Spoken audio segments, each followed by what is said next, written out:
Welcome to learning about the tidyverse. And this is kind of a fun word, this tidyverse. It's based on the tidy data paradigm, which is a way of managing data and of typing data. So it's not really anything you need to worry about too in depth. Really, the tidyverse is just a whole bunch of other R things that work together nicely to make it so that analyzing data is actually like easy and follows like English language rules, and you can actually read the code as if it's English. Like there's verbs and there's nouns instead of just having a whole bunch of commas and brackets and parentheses and counting all of the different spaces and commas. It's miserable in other languages. In R, especially when you use the tidyverse, everything is based on verbs. And so we'll talk about lots of those verbs throughout the day here. But what we're mostly focusing on today are these two things here. We have R and we have RStudio. Um, R itself isn't that exciting. It's just a programming language, kind of like Python or C or C++ or any of these things like this. When you install R on your computer, you don't get any fancy icon. It's just like a program that runs in the background of your computer. If you're familiar with Stata, when you use Stata, there's like a little console down at the bottom of your window, and you can type stuff there. That is like the core of Stata. That's where it does the calculations. That's all R is. It's just kind of an engine that calculates stuff. It makes graphs. If you use the right code, it'll do linear regression. If you use the right code, it'll do all sorts of analysis. But it's really, really boring. It's just text. RStudio is a program that sits on top of R, and it has fancy windows and editing screens and all sorts of extra behavior and extra functionality that makes it so you can actually use R more effectively. And so again, if you're familiar with Stata or SPSS or SAS or other program or other stats languages, there's generally a little part of those programs where you actually type stuff and you see results, but then the rest of it is like menus and places where you can edit data, you can see your plots, and that's kind of the dashboard around the little engine that actually does the calculations. And so that's the distinction we have with R and RStudio here too. R is the engine, RStudio is the thing that lets you access the engine and do stuff with it. So that's the difference. If you install this on your computer, you have to install both of these things. RStudio doesn't work unless R is there to work with. If you're using RStudio Cloud, it's already all set up and everything's there, so you don't have to worry about that. So why are you learning R, and why do we care about this? So go ahead and in the chat, or in the Google Docs rather, because chat is hidden, I want you all to write really briefly one sentence why you are interested in learning R. Why did you even sign up for this class? So go ahead and do that, and I will see if I can get the chat to show up. Okay, so if we look at your answers here, you seem to all care about R because it is free. And that's really cool. And it's not necessarily because you're all like lazy and don't want to pay for software. At a philosophical level, this is actually why I care about R being free as well. Like the MPA students that I teach, or they're generally people like you who go on to work in government jobs or with nonprofits. And those types of organizations can't really purchase like dozens of licenses for Stata or SPSS or SAS. So one thing I don't like to do is to teach students how to use expensive software, and then as soon as they graduate, they don't have access to that software and they can never use it again. And so when I teach data visualization, I have lots of students that say they want to learn Tableau, which is cool. It's a really popular data visualization software, but it is really expensive as soon as you're not a student, like $5,000 per license. Stata has cool menus and stuff, but it's really expensive once you leave and you don't have access to academic software anymore. And so at a philosophical level, I really like using R because anybody can use it after they graduate or after they move on to a different career, and you're not locked into one specific type of software. And so that's kind of the main reason I do it. And that's what most of you are saying here is you care about the open source nature of it. You care about that it's free. It fits better. One of you said it fits better with your own values. Yep. Because science it should be like open, and people should be able to reproduce what you're doing in your analyses. And so having an open source free language to do that is great. It's universal. You'll often see academic papers and policy reports that will offer their code that produces their analysis. And so you can actually read the report, and then you can go to a website and see all of the code. And so that's like a really cool way of communicating your results beyond just a simple report with pictures and tables. You can actually show the code that reproduces it, and it's free. And so we care about R for lots of reasons, but mostly the free reason, because it's more accessible to anybody. Anybody can reproduce your stuff. They don't have to buy a $5,000 Stata license to get at it. And so it's great. Also, in the chat, one of you mentioned that it's more marketable than SPSS. This is true. If you look at, there's a whole bunch of charts of the popularity of statistical languages. Right now, if you want to get into data science and statistics, R and Python are the two most popular languages for that. Very few like data science places in Silicon Valley or anywhere else even know about Stata or use Stata for stuff. Stata is really popular in the policy world, in the academic world, especially in economics, but that's kind of the extent of Stata. Is a very limited section of social science. R is far more universal and more marketable. People, like employers, really like to see R nowadays. So go R. Okay, so what we're gonna do now is we're gonna start by just analyzing some data right off the bat. So what I want you to do is to go to this URL here, andhs.co/survey. There's a short 3-question survey there. Go ahead and go to that URL and answer the questions. And then I'm going to put this link in the chat here. After you fill out the survey, go to this URL here, and it will open up RStudio Cloud with a project where we're going to be working throughout the day that has all of the different scripts and the data and everything we're going to be working with. So go ahead and go to the survey, take it, and then go to this link that's in the chat here, this GPL-tidyverse, and it should open up a new RStudio instance. If you haven't created an RStudio.cloud account, it'll ask you to do that. Otherwise, it should just open up to a new project. Cool. Okay, so while we wait for everybody to answer here, Janelle had a question of privacy concerns with the cloud version of R. One of you mentioned earlier that Tableau does have a free version that you can continue to use after you graduate or after you're not a student. The issue with that is all of the stuff you make on Tableau is accessible to everybody. It's public. It's kind of like Google Docs where you'll have like a really long URL. Like if you look at the Google Docs sheet that we're using right now, it has just this crazy ID up here. If anybody guesses that ID, then they can find your published analyses and your pictures and stuff on Tableau. And so that's what kind of gets scary privacy-wise. RStudio Cloud, on the other hand, we have this URL right here. If you look at the RStudio Cloud window, it's project/1419706 or whatever.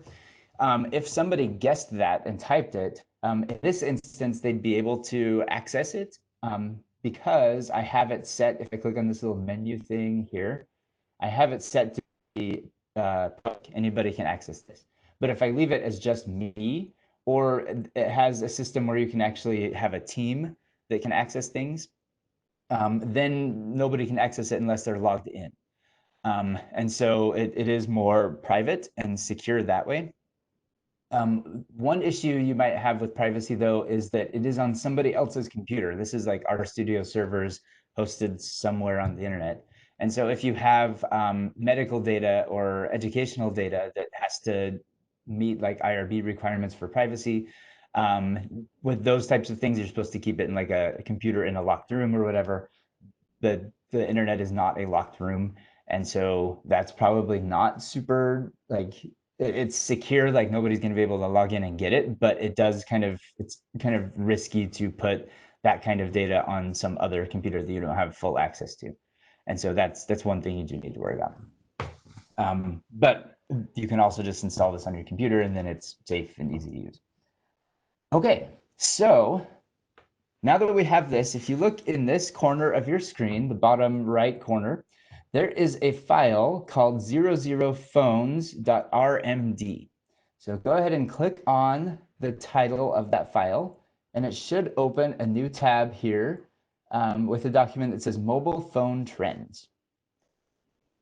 And what I want you all to do before you go through and look and see what's in there, at the very top of that window, there's a button that looks like a ball of yarn, and it says knit. Go ahead and just click on that knit button. And if it complains about pop-up windows, then allow pop-ups, and then click on knit again if it messes up. But if not, you should see something like this. Okay, so what I want you to do is look through those results there. And for the next couple minutes, read through what just happened, see what you conclude from the analysis, and what other questions might you have as a result of the analysis that you just ran here in R. So those are the questions we care about right now. Just, do you understand the data? What can you conclude? And what other questions do you see? So go ahead and look at that analysis that you just ran. And I'll give you 90 seconds or so. Yeah, so the knit button is at the top of the editing window right here. So when you click on the phones.rmd file, you should have this blue knit button. And if you just click on that, it will create an HTML file with all of the analysis in it. Okay, so what did you learn from the analysis? Somebody wants to unmute themselves and say it, or just type in the chat. Like, what do you see from this analysis here? Apple phone usage is pretty consistent through time. Yeah, so if you go to the very bottom where we have this line here, roughly over 50% of you have used or have had an Apple device in the past. It's about the same present, and it's about the same in the future. So if we look at kind of loyalty of device ownership, everybody's kind of locked into their phones, which is interesting. If you look here, though, the really cool thing about this document is that it walks you through the entire process of doing this analysis. It talks about this import data section here, where it says that it's collecting data using Google Sheets, but you can't see any code or output here. But then it says, here's our tidying data section, where we just look at the data that we have. So you can see there's 4 columns. They come from that survey. This data transformation, we summarized it. And so we looked at the percent of people who had an Apple device in the past, in the present, and the future. And then we plotted it. And so we have these dots here showing the percent of Apple owners at these different periods of time. And then we were able to build a very simple linear model. This is bad linear model. Don't do this in real life, because you're going across categories like this, and that's like wrong. But it draws a line, so we're going with it. But it shows that line as pretty flat there. So the really cool thing about this is this HTML file is shareable. You can send this out to people. You can email it. You can post it on a website or something. You can go ahead and close that. That whole website, that HTML file we made, came from this document right here. This RMD file stands for R Markdown, and we'll talk about that in a little bit. What it really lets you do is it lets you combine code with text, which is something that like Stata and SPSS and SAS and other languages or other statistical programs don't actually let you do. So if you look here, there's this section here for text where we type the text, and then there's code that says, here's where we're going to get data from Google Sheets, and we're going to rename some of the columns. Then here's the tidying section. We're going to look at the first 5 rows. We're going to transform the data. Here's some code that will transform the data. And then here's how we're going to make the picture, and there it all is. And so you can actually, like, it mixes the text and the code right there in the document, which is really cool. So we have a question. Would you say RStudio is better comparison to Tableau than SAS? No. I would say it's like, once you start using it, it feels more like Stata or SAS or SPSS, just minus the menus. It doesn't have like a menu where you can go and like build a linear model through menus. But it's still like Stata has like a files panel. Stata has a way of looking at data. And it's more like that. You can actually publish things. You can make dashboards and stuff with R. And you can publish those, and that is more similar to like the public facing Tableau stuff that you make. But as an actual like analysis environment, it's more like Stata and SAS and those types of things. Okay, so you just ran your first analysis in R, and that's exciting. So let's go back to the slides here. What we just did is something called data science, which means a billion different things in the world. My definition of data science is really just like telling stories with data and processing data so that you can tell stories with it. There's a book here, this R for Data Science by these two authors, Hadley Wickham and Garrett Grolemund. It is free and online. If you click on that, or if you go to Google and search for R for Data Science, you will have access to their book, and you can walk through all of the different examples and learn all sorts of stuff in that book. It's fantastic. Their model for data science is this process right here. This is what they consider data science to be. You import data, you tidy it and clean it up, and then you go through this process here where you transform the data, you model it, you visualize it, and then you ask more questions. And this is kind of the main analysis world here, where you're testing different things, making new summary tables, making pictures of them, making one model, changing the model, making adjustments, and then finally you communicate your results. And so that's the data science pipeline. And what we just did with the mobile phone example is that data science pipeline. We imported data from Google Sheets. We tidied it. It was already clean and normal, so we didn't have to do much there. We transformed it by just calculating the percent of Apple ownership. And then we visualized it and we modeled it and we communicated. So that was like the whole data science pipeline in one file. What you'll be doing in the future as you work with R more is just practicing how to do this and how to create these pipelines here. So our plan for today is we're going to look at different aspects of this data science pipeline here. We only have like 3 hours, so we can't go over a ton.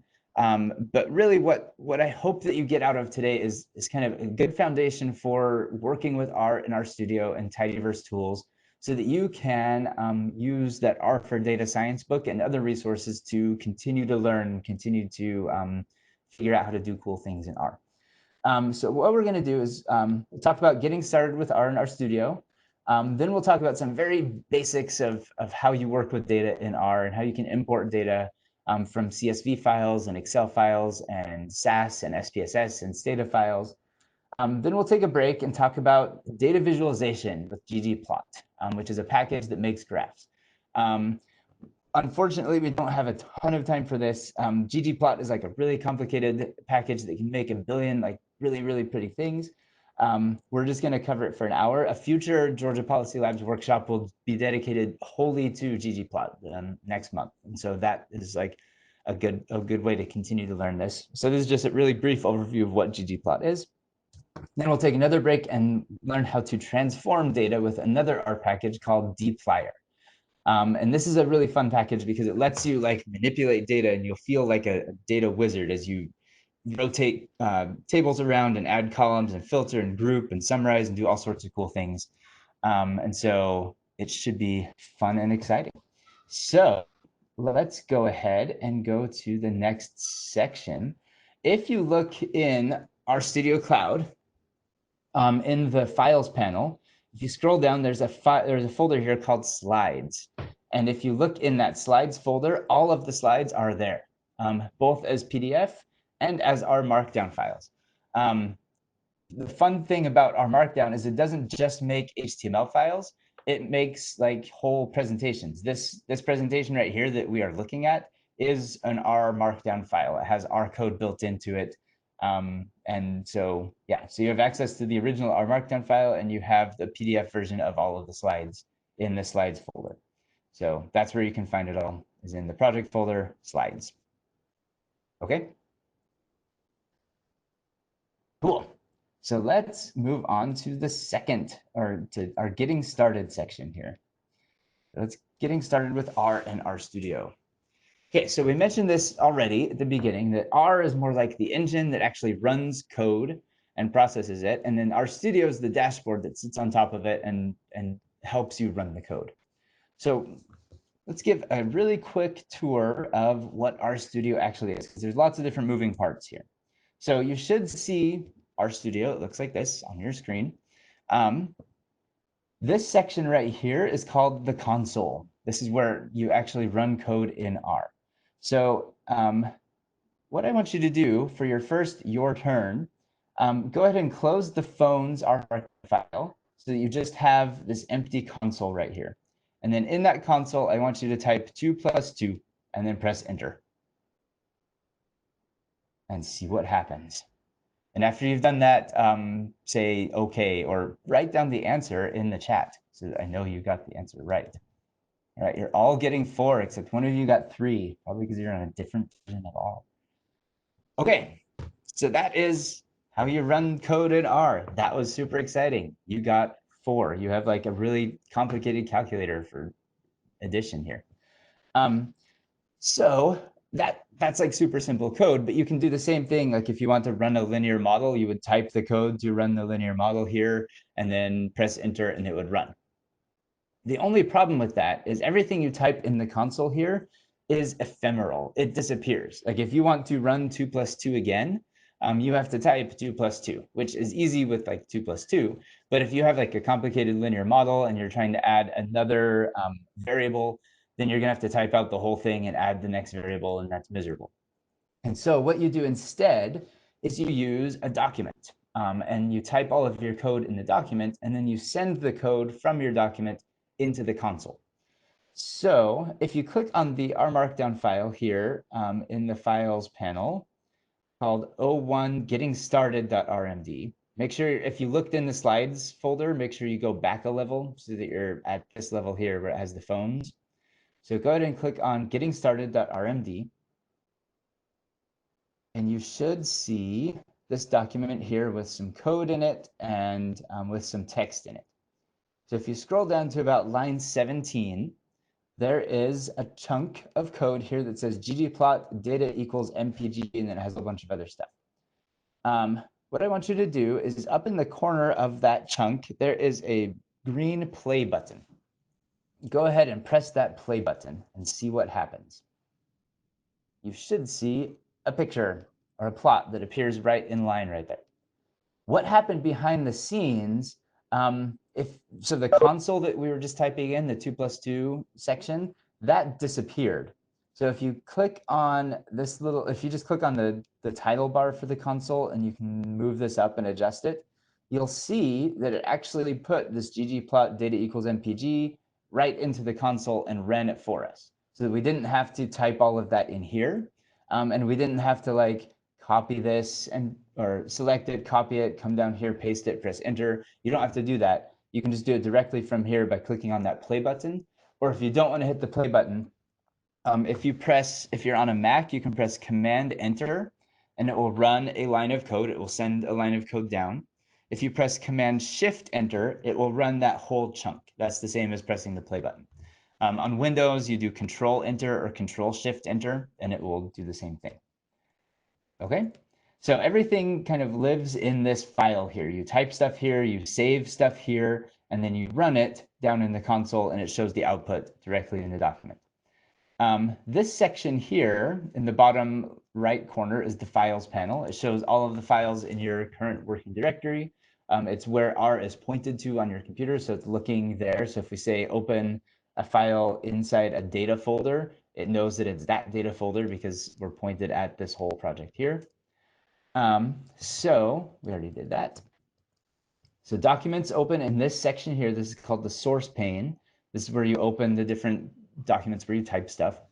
And the really cool thing about our Markdown here is that it mixes code and text.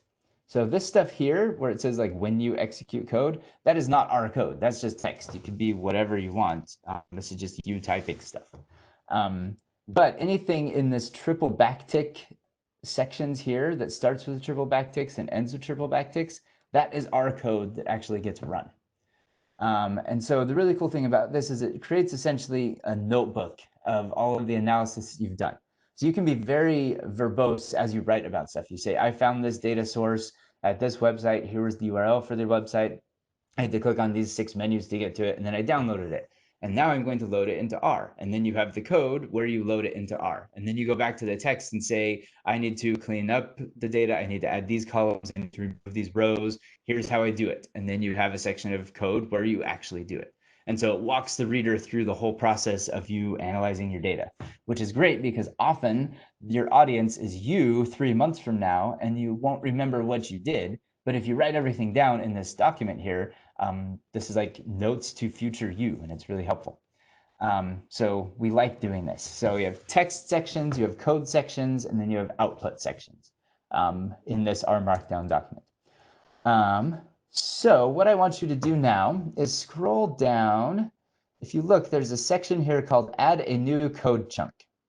What I want you to do is insert your own code chunk in the document and write 2+2 directly in your document. You do not want to manually type 3 triple backticks and then whatever this is and then that. That's miserable, and you will miss triple backticks and it will be bad. So you can insert a chunk by either clicking on this menu right here where it says insert, and you can insert an R chunk, or if you do Control-Alt-I or Command-Option-I on your keyboard, it will insert a chunk. So go ahead and take a minute, add a new chunk and put 2+2 in it, and then press the play button on that chunk to run it. 1, 2, 3, go. And once you have the results, say it in the chat. And if you have any questions, also raise those in the chat or in the Google Docs. Okay, so one of you got it. Yes, the keyboard shortcut. So we'll go through it here. So to insert a new chunk, I can either click on Insert, R, and then type 2+2.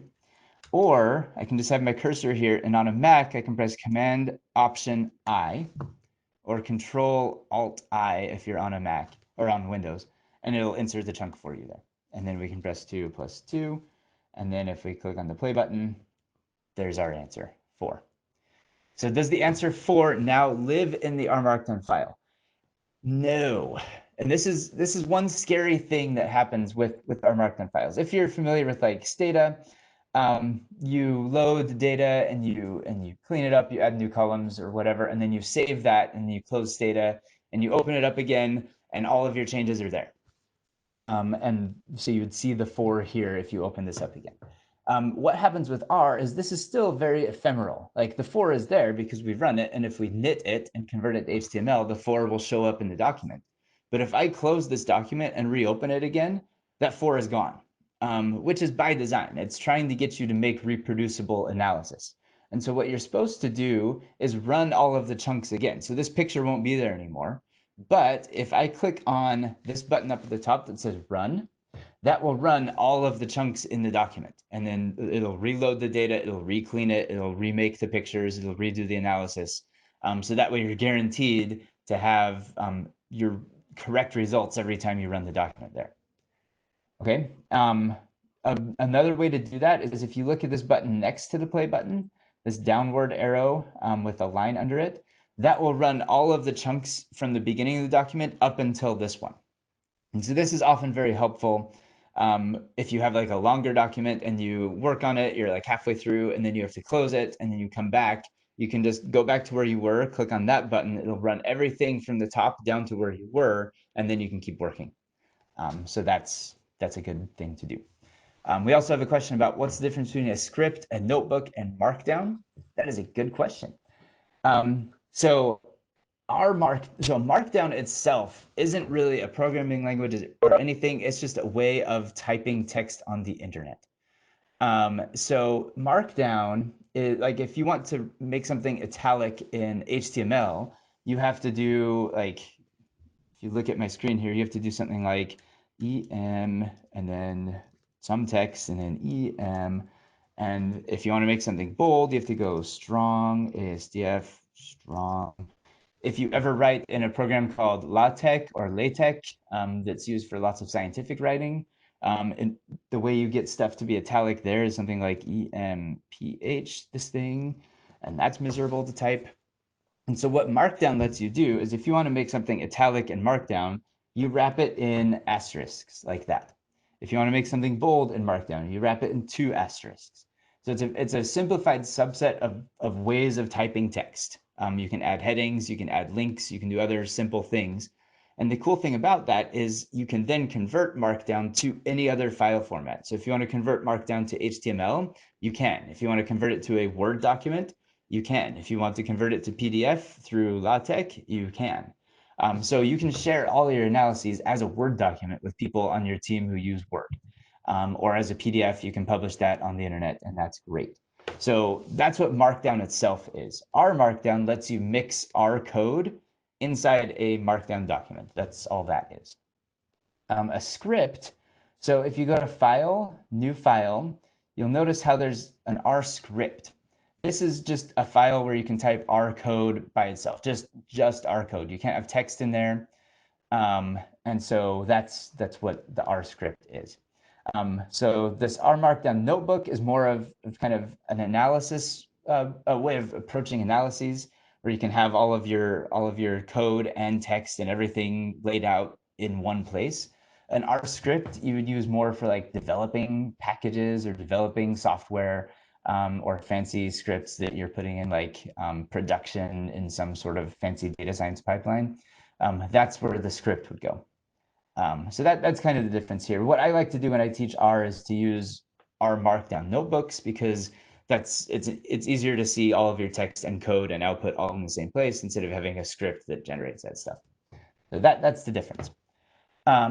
So also, some of you are noticing there are errors near the bottom of the document. That is true, and we will get to those in a minute. I put them there on purpose, so don't worry. Okay, so knitting.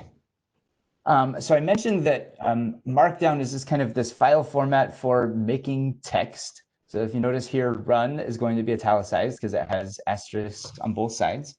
Knitting is the process of running all of the chunks in the document and then converting the whole document into something else, into HTML or into a PDF or whatever. So when we did the mobile phone example, we converted all of that text into an HTML file. And so our Markdown is a good way of doing this. For the rest of the day, we'll be using our Markdown. I will have starter code. I will have sections that say your turn, and your job is to go down to those your turn sections and adjust them. And then at the end of the day, you should have an annotated record of everything you've done, and you can use that for the future as kind of a reference here. Okay, so let's look at a couple other things. Scroll down past where you inserted the chunk. With 2+2, there's a heading here that says assigning variables. And there are two chunks of code here. So what I want you to do is to look at that, run these two chunks of code. So again, hit the play button for this chunk, and then hit the play button for the next one. And then I want to see, or try to figure out what the difference is, what happened, what's different between those two chunks. And then write in the chat what you found was different. Go. Okay, if you can't see the play button, this is a common issue. In order for the chunk to work, it has to start with a triple backtick and end with these triple backticks with nothing else. If you have something else right after the triple backticks, it actually messes up the formatting. So if you notice on my screen here, anytime there's a chunk, it has this gray background, and then text has this white background. If I do something to mess up that delineation, like if I get rid of a triple backtick, or if I add something else there, then everything else is kind of, it doesn't know that that code chunk ended. And so it messes up everything else. Like there's no play button here for the 4 cylinders, this chunk here. So you may have messed up on accident back up here where you inserted a chunk for 2+2. So scroll back up there and make sure that the chunk where you have 2+2 actually ends with the triple backtick. So hopefully that fixes it. If not, kind of the easiest way is to go back to the 2+2 chunk and just get rid of it, because it's not that super important. And then that should clear up any weird formatting stuff that happens later. Okay, so yeah, when you run the first chunk, it shows a table of a whole bunch of different cars with their miles per gallon, all of the cars where they have 4 cylinders. When you run the second chunk, nothing happens. You don't see anything. But as Lillian mentions here, if you look in the environment panel up in this corner, you'll have a new data object here called 4_CYLS, 4 cylinders. So what we did is there's some data set that lives inside of R behind the scenes called empty cars that just has a whole bunch of car information. When we ran this, just saying filter empty cars where cylinders, or where you have 4 cylinders, it ran that and then put the output directly on the screen for us, which is nice. But we can't do anything with that. If we want to like run a regression on cars that have 4 cylinders, we can't do that. But if you scroll down to here, where we said 4 cylinders, and then we use this backwards arrow thing, what we did is we took the output of filter and put it in an object called 4 cylinders. Now we have that here. If you click on the 4 cylinders name right here in the data, it will open up a new tab, and it'll show you all of the data that we just saved as 4 cylinders. And then we can use that for other things. We can plot it. We can do whatever. So go ahead and click on the 4 cylinders title here, and you should see it in your viewer panel. And you can see stuff there. The cool thing about this is you can actually click on the column titles to sort things. You can sort by horsepower, sort by whatever DRAT is, sort by miles per gallon. So it's just a way of viewing your data here. And we have this object called 4 cylinders. Okay. This backwards arrow thing is called the assignment operator, where it takes whatever happens here and puts it in an object named whatever you want to call it. So the way you type this arrow thing is you can either actually type the less than sign and then minus, but that's miserable. You can also use Alt minus or Option minus, and it will type that for you. So you don't have to do the less than minus sign. So if you do sort it, does it save the data as sorted? No. If you sort it right here, just in here, it doesn't actually change anything in the underlying data. There is a function you can use after you filter it called arrange, and that will kind of lock in the sorting. But if you're just doing anything here inside the viewer panel, nothing you do here edits the data or changes the data. It's just different ways of looking at it. You can filter stuff here, but that's not going to filter the actual data. It's just a way of looking at it.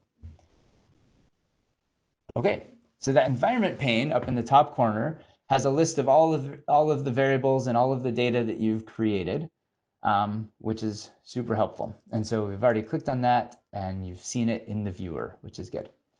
So this function here, this filter function, that is something that does something to something. That's the most generic version of a definition of a filter. If you've used Excel, you've used functions, where if you want to get like the sum of a column in Excel, you go to some cell and you say equals sum, and then you select the cells that you want to add up. That sum is a function. It's really just something that does something else. It takes arguments. So in the case of filter here, it takes a data set, and then it takes some conditions or some tests. So what it's doing is it's taking the car's data set and it's finding everything where cylinders are equal to 4. And then it spits out the results, and we've told it to store those results as 4 cylinders there. So that's all a function does. There are a ton of R functions.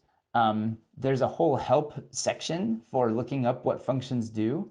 The way you look up functions is in your console, you can type question mark and then the name of the function with no space after it. Or often it's easier to just Google stuff. So what I want you to do now is I want you to play with an R function. You're going to look at the help page for a function called seq. And then I want you to add a chunk that uses seq to make a list of numbers that goes from 5 to 100, but skipping every 5 numbers. So again, you can do that if you come to console and press question mark seq and then run that, or if you just click on the help panel and then in the search bar, you can just type for seq. So go ahead and look at the help file there. I'm going to give you 2 minutes. We have an actual timer here. So add a new chunk somewhere in your document and use seq to make this list, reading the help file. I chose this because it's one of the better written help files. If you scroll to the very bottom of it, it shows examples of how to use it. So go ahead and try that and ask any questions you have in the chat or in the Google Docs, and we'll see what you come up with in the next 90 seconds. Okay, so you type that question mark SEQ in the console directly. That's not something you generally put like in a script because you don't want to open up the help file as you're doing like as part of the analysis. And so if you just type that directly in the console, this question mark SEQ, or if you just go to the help panel and then search for SEQ up in the search there, you should get to it that way. All right, time's up. So let's do this together. So I'm going to replace this text that says chunk here. I'm just going to delete that. I'm going to insert a new chunk by pressing Command Option I. And now we should have an empty R chunk here. So we're going to use SEQ, open parentheses. And if you scroll through here, it says this is how we use SEQ. We give it a number. It's going to go from some number to another number by some number. And if we type those three things in here, we should be able to get it. So we can actually just say from equals 5. We can say to equals 100 and by equals 5. And now if I run this, we should get a sequence of numbers 5 to 100 by 5. Okay, if you've noticed, I actually wrote the word from and to and by. You technically don't have to do that. If you look at the help file, the very first argument it expects is from, and then the second argument it expects is to, and the third argument it expects is by. So if you put those things in that order, and we just say SEQ 5, 100, and 5, that's much shorter. It will do the same thing. I don't like doing that often because if I come back to this code like 3 months later, I will see 3 numbers there and I won't necessarily remember exactly what number each thing is doing there. And so I find that it's more helpful to be a little bit more verbose and say from 5 to 100 by 5.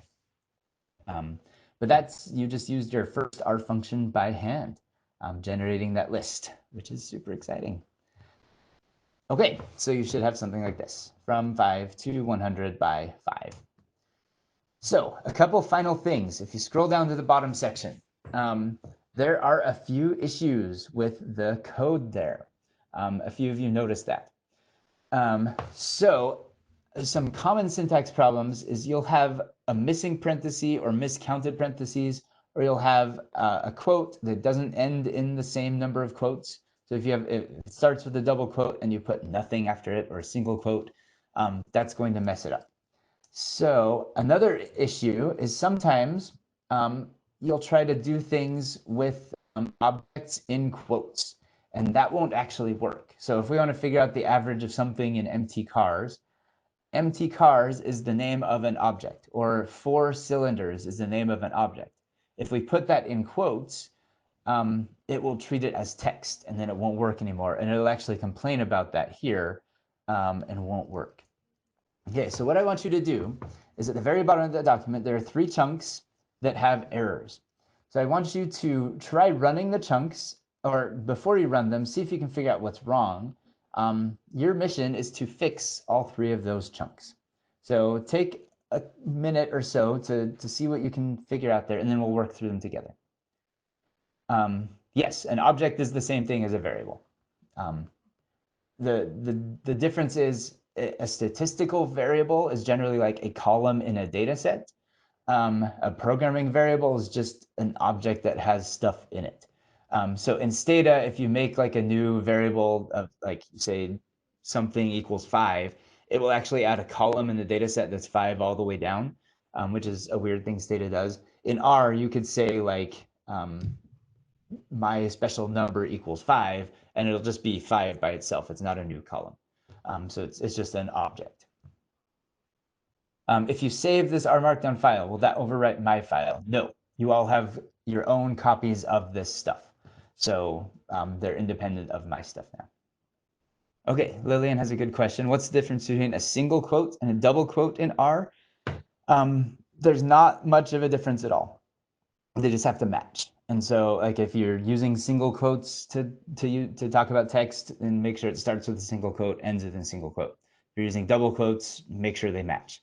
The only place it really matters is if you're trying to have text that has quotes in it, that can mess up. So I'll show that once we get to the second code or the second chunk of where you might want to use single or double. Okay, so the first chunk, what is wrong with it? What was the issue? Go ahead and write in the chat. What was the main error that we had with this SD poll data equals Star Wars, etc.?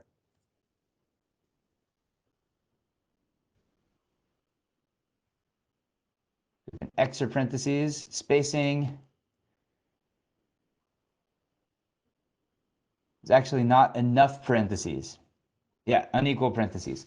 So if you look, we're trying to figure out the standard deviation of some column that we're pulling out of the Star Wars data set.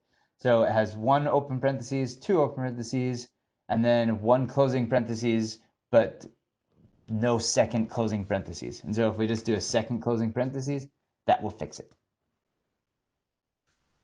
Okay, the next error, where it says my name, and then it has my name in there. What's the issue there? Yeah, a missing double quote or a not matching double quote. You need to put your name in it. Yeah, or my name. Doesn't matter whose name it is. Like I was just saying to Lillian, you need matching types of quotes. And so if we want to fix this, we can either put a double quote at the end or a single quote at the beginning. Either way will work. They do the same thing. The only time you'd actually really care is if you have a quote inside the text that you care about. So if we had text here that said, R is the coolest, and we put it in quotes because we do. Notice how coolest right here is in double quotes because that's the actual text we care about.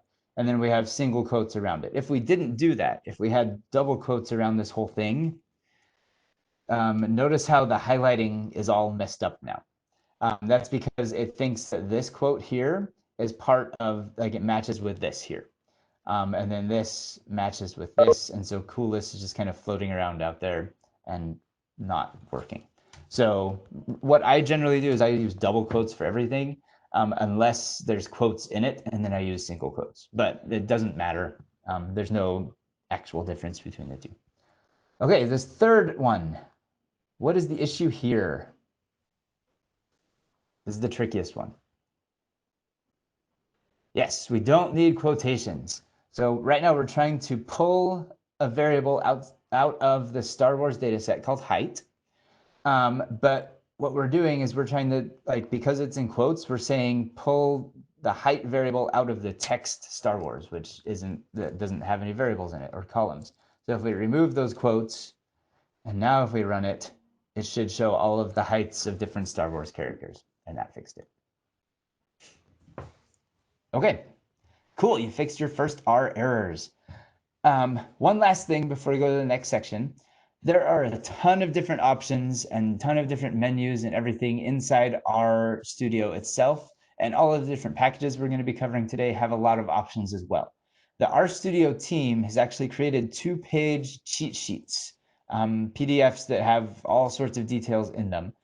You can find these cheat sheets if you go to Help, and then cheat sheets, and then it has a big list of the main ones here, and you can actually click on browse cheat sheets, and they've got like a couple dozen others at their website.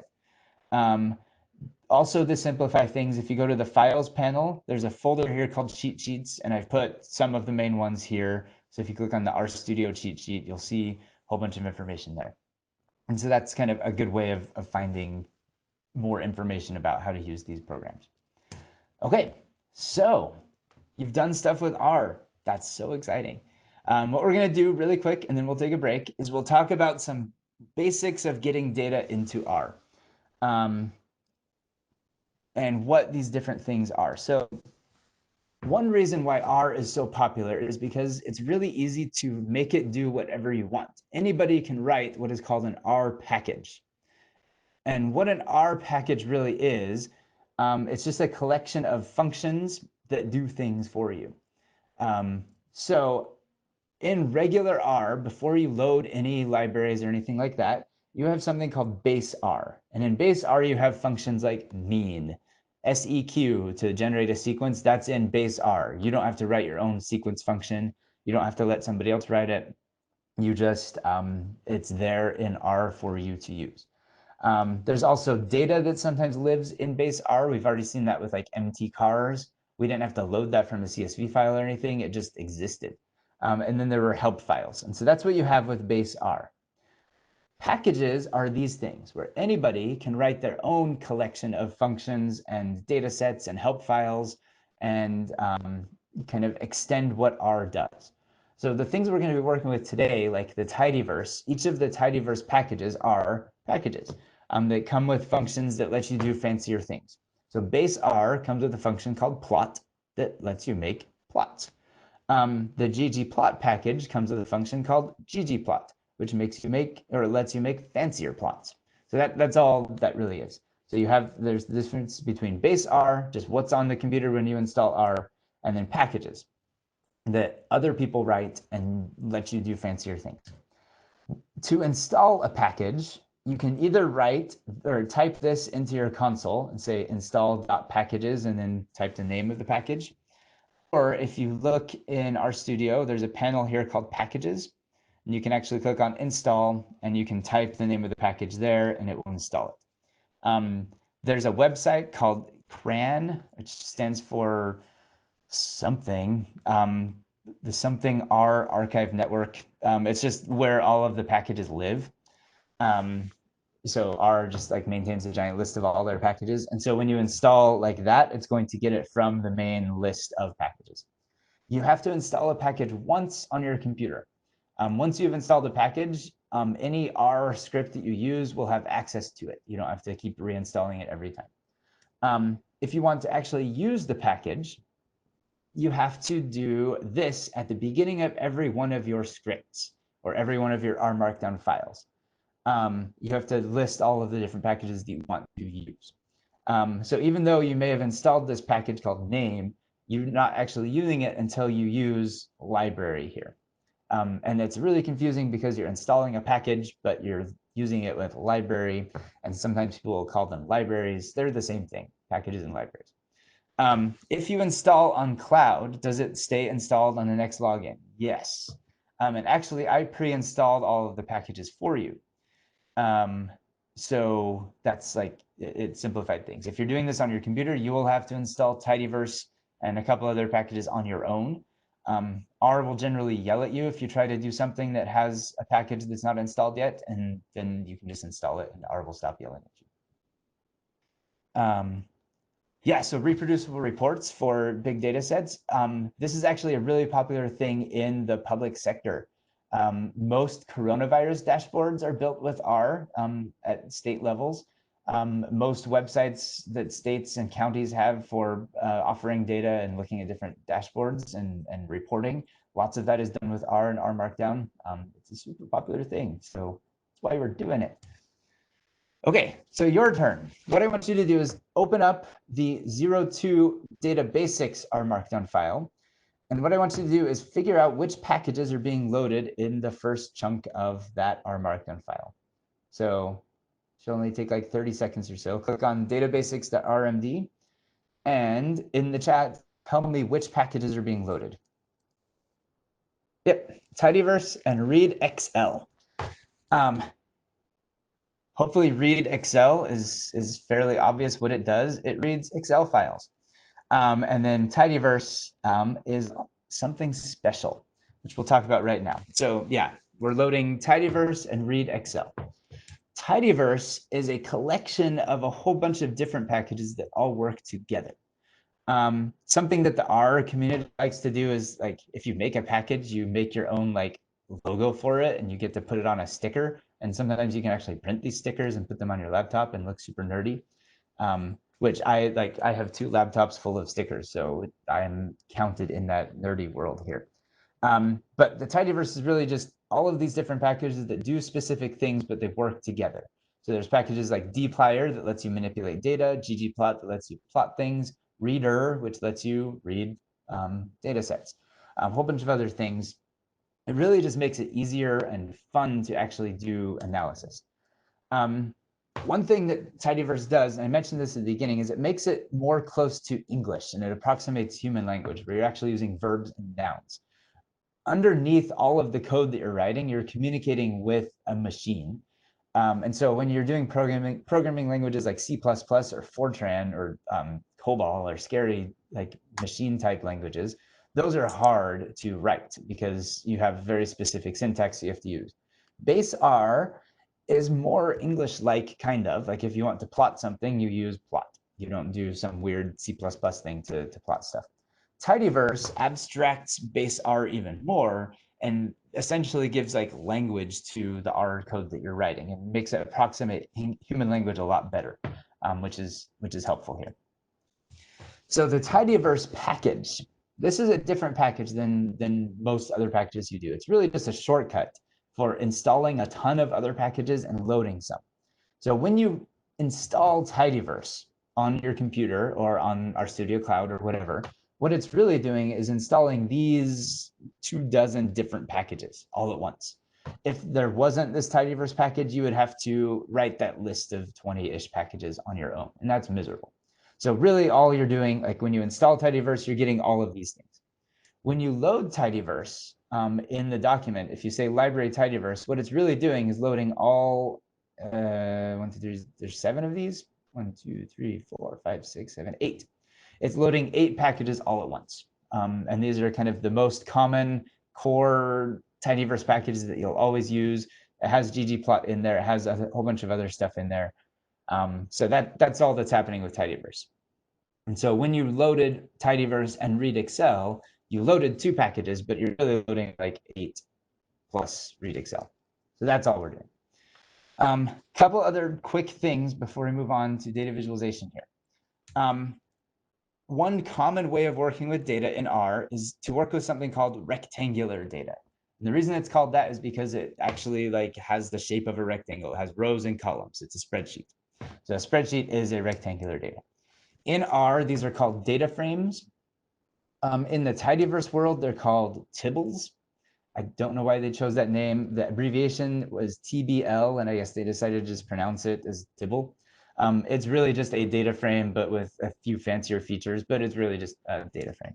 So when we talk about data frames, all we're really talking about is rectangular data in RStudio.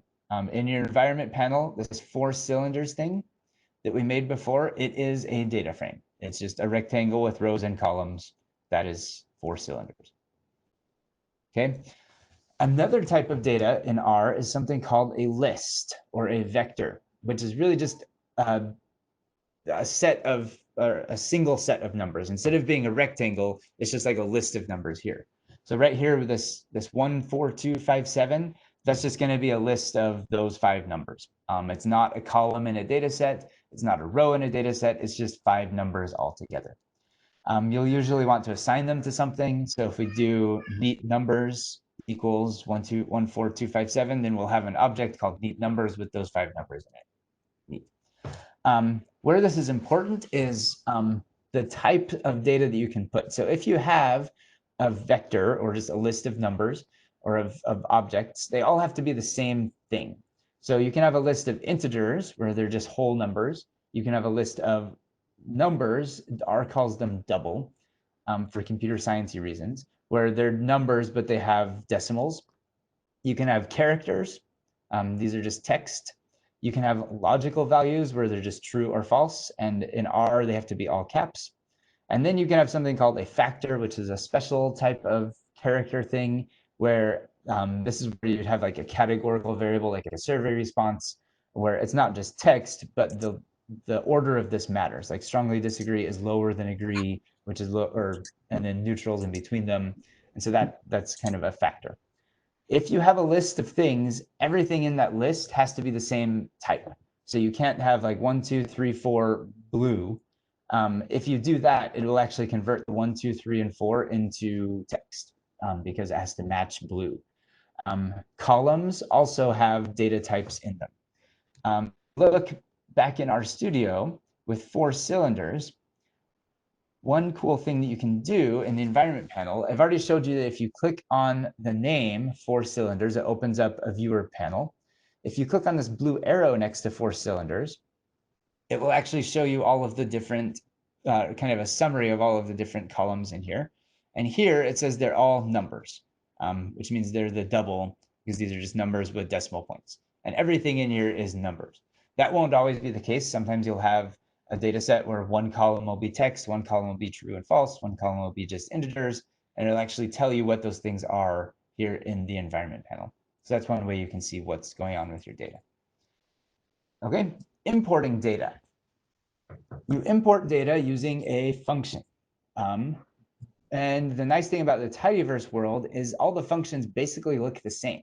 So if you're importing a data set that is a CSV file, you use a function called read_CSV. If you're importing a function called a file from Excel, you use read_Excel. If you're reading something from Stata or SPSS or SAS, you use read_Stata or SPSS or SAS. So you can bring in any type of data set into R directly, which is super cool because it's all free. You can convert, if you really want to convert an SPSS file to Stata, you can do it with R. I don't know why you want to do that, but you can. So beyond that, beyond kind of this rectangular data, there are packages that let you do all sorts of other data things. You can get data from web APIs. You can directly connect to SQL. So if you have a MySQL database that your organization uses, you can actually use an R package to directly connect to that and pull data from it. You can do web scraping with R. You can do a bunch of other cool stuff to bring R in. All right. So what we're going to do now is talk about some data visualization, which is one of the more exciting things that R can do here.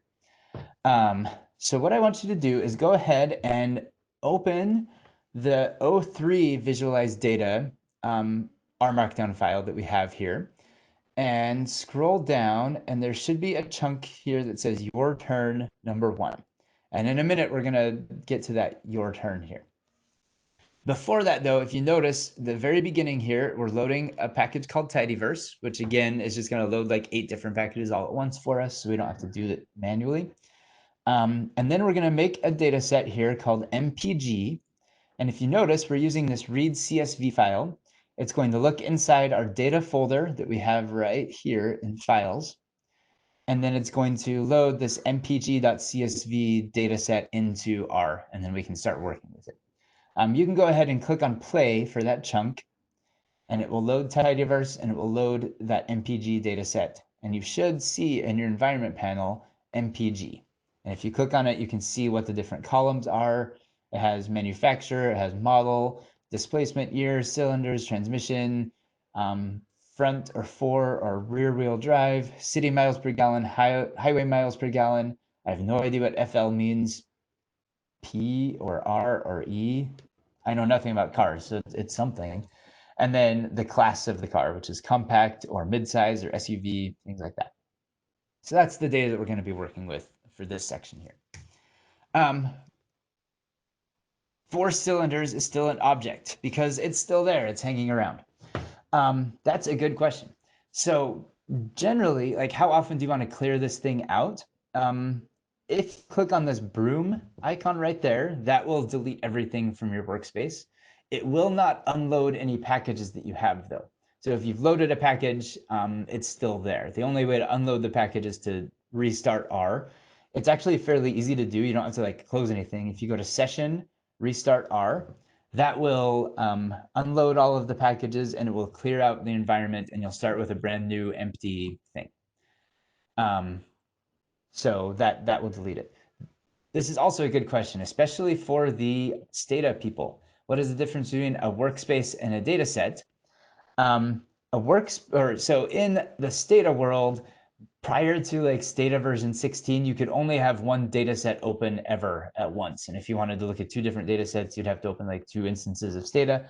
In R, data sets, like these rectangular data frames, they are just objects. And so right now we have 2 different data sets open here. We have 4 cylinders and we have MPG.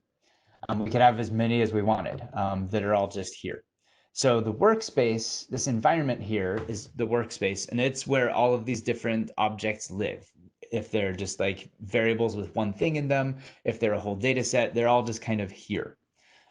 When you restart R, those go away and you don't have access to them anymore unless you rerun the code to reload MPG. And so that's where it comes from. How do you get the data folder to appear in the first place? You make it. on your computer. So here in the project folder here, I uploaded all of these files here, these are Markdown files, and then I clicked on new folder. I created a folder called data, and then I went in here and I uploaded those data sets. It doesn't have to be in a folder called data. You can name it whatever you want. It doesn't even have to be in a folder. If you put the MPG data set just right here in the same folder as this R Markdown file, then you don't need to have data slash whatever. You can just have MPG. I typically like to put my data sets in their own folder just so it's not all crowded in the folder that I'm working with. But it really doesn't matter where you put it. It just has to match what you're typing here. And FL is the fuel type, premium and regular unleaded. Cool. Which you can work with in just a minute here. So before we start, one quick question. What do you think the relationship between a car's weight and its mileage is? Go ahead and in the chat, tell me what you think that relationship looks like. As a car gets heavier or lighter, what happens to its mileage? Okay, inverse relationship. As weight increases, miles per gallon decreases. That's probably right. So what I want you to do, we're going to start off by having you write some code. This code right here, what I want you to do is go down to your turn 1, and inside the empty R chunk there, I want you to type this exactly. Pay attention to all of the spelling, the capitalization. There's no capitalization. And parentheses and commas. Make sure all of that is right. Once you type this, run the chunk and see if your guess about the inverse proportion between weight and miles per gallon is true. So I will give you 2 minutes to do that. Go. Okay, Janelle has a good question about this AES thing. Is it different if you put it in geom_point versus in ggplot? Yes, and we'll talk about that in a minute. There's actually a difference there. Good intuition there. All right, time is up. I have the text on my screen, so I'm just going to copy and paste it instead of typing it. We're going to put this here. We're going to run it, and you should get a plot that looks like this. So were we right? As displacement goes up, does miles per gallon go down? Yes, we were right. Hooray. We're good data analysts, or you guys know about cars and I don't. Before I learned about R, I had no idea what displacement is. I actually technically don't know what displacement is still. I just know it means weight. And as you get heavier, it's something, but I have no idea what these units mean. It's just heaviness. Okay, so this is what you should have seen in your chunk there. So before we talk about what the code here actually does, I want to take a brief digression into history. This history specifically. This right here is a painting from the War of 1812, which is not the same War of 1812 that we had in the United States and between us and Canada and the United Kingdom. This is the War of 1812 in Russia. This is where Napoleon invaded Moscow in the middle of winter. This is kind of the famous thing where we learn the lesson of never invade Russia in the winter. Lots of people died as they retreated from Moscow. They retreated in the middle of winter, and they lost thousands and thousands of soldiers. It was a bad idea. One way of looking at this story here is to use data, actually. So the march of Napoleon's army, they started in Vilnius, in Lithuania. They marched all the way to Moscow, and then they marched all the way back. That's a pretty far distance. If they had a car, it would take like 11 hours. They did not have a car, so it took like 3 months. So that's one part of the story. Another part of the story is as they were retreating from Moscow, it got really, really cold. They'd left when it was 0 degrees Celsius. By the time they got back to Vilnius, they were in the negative 30 degrees Celsius range, which is really, really, really cold. This is the main reason why they lost tons of people. Also, we can look at how many people died. Like 95% of his soldier or his army died because of this invasion and the retreat. And so here we told the story of this Napoleon's retreat here 3 different ways with 3 different pieces of data. But these 3 graphs are kind of their own separate thing. We have a map, we have a pie chart, and we have this line chart here.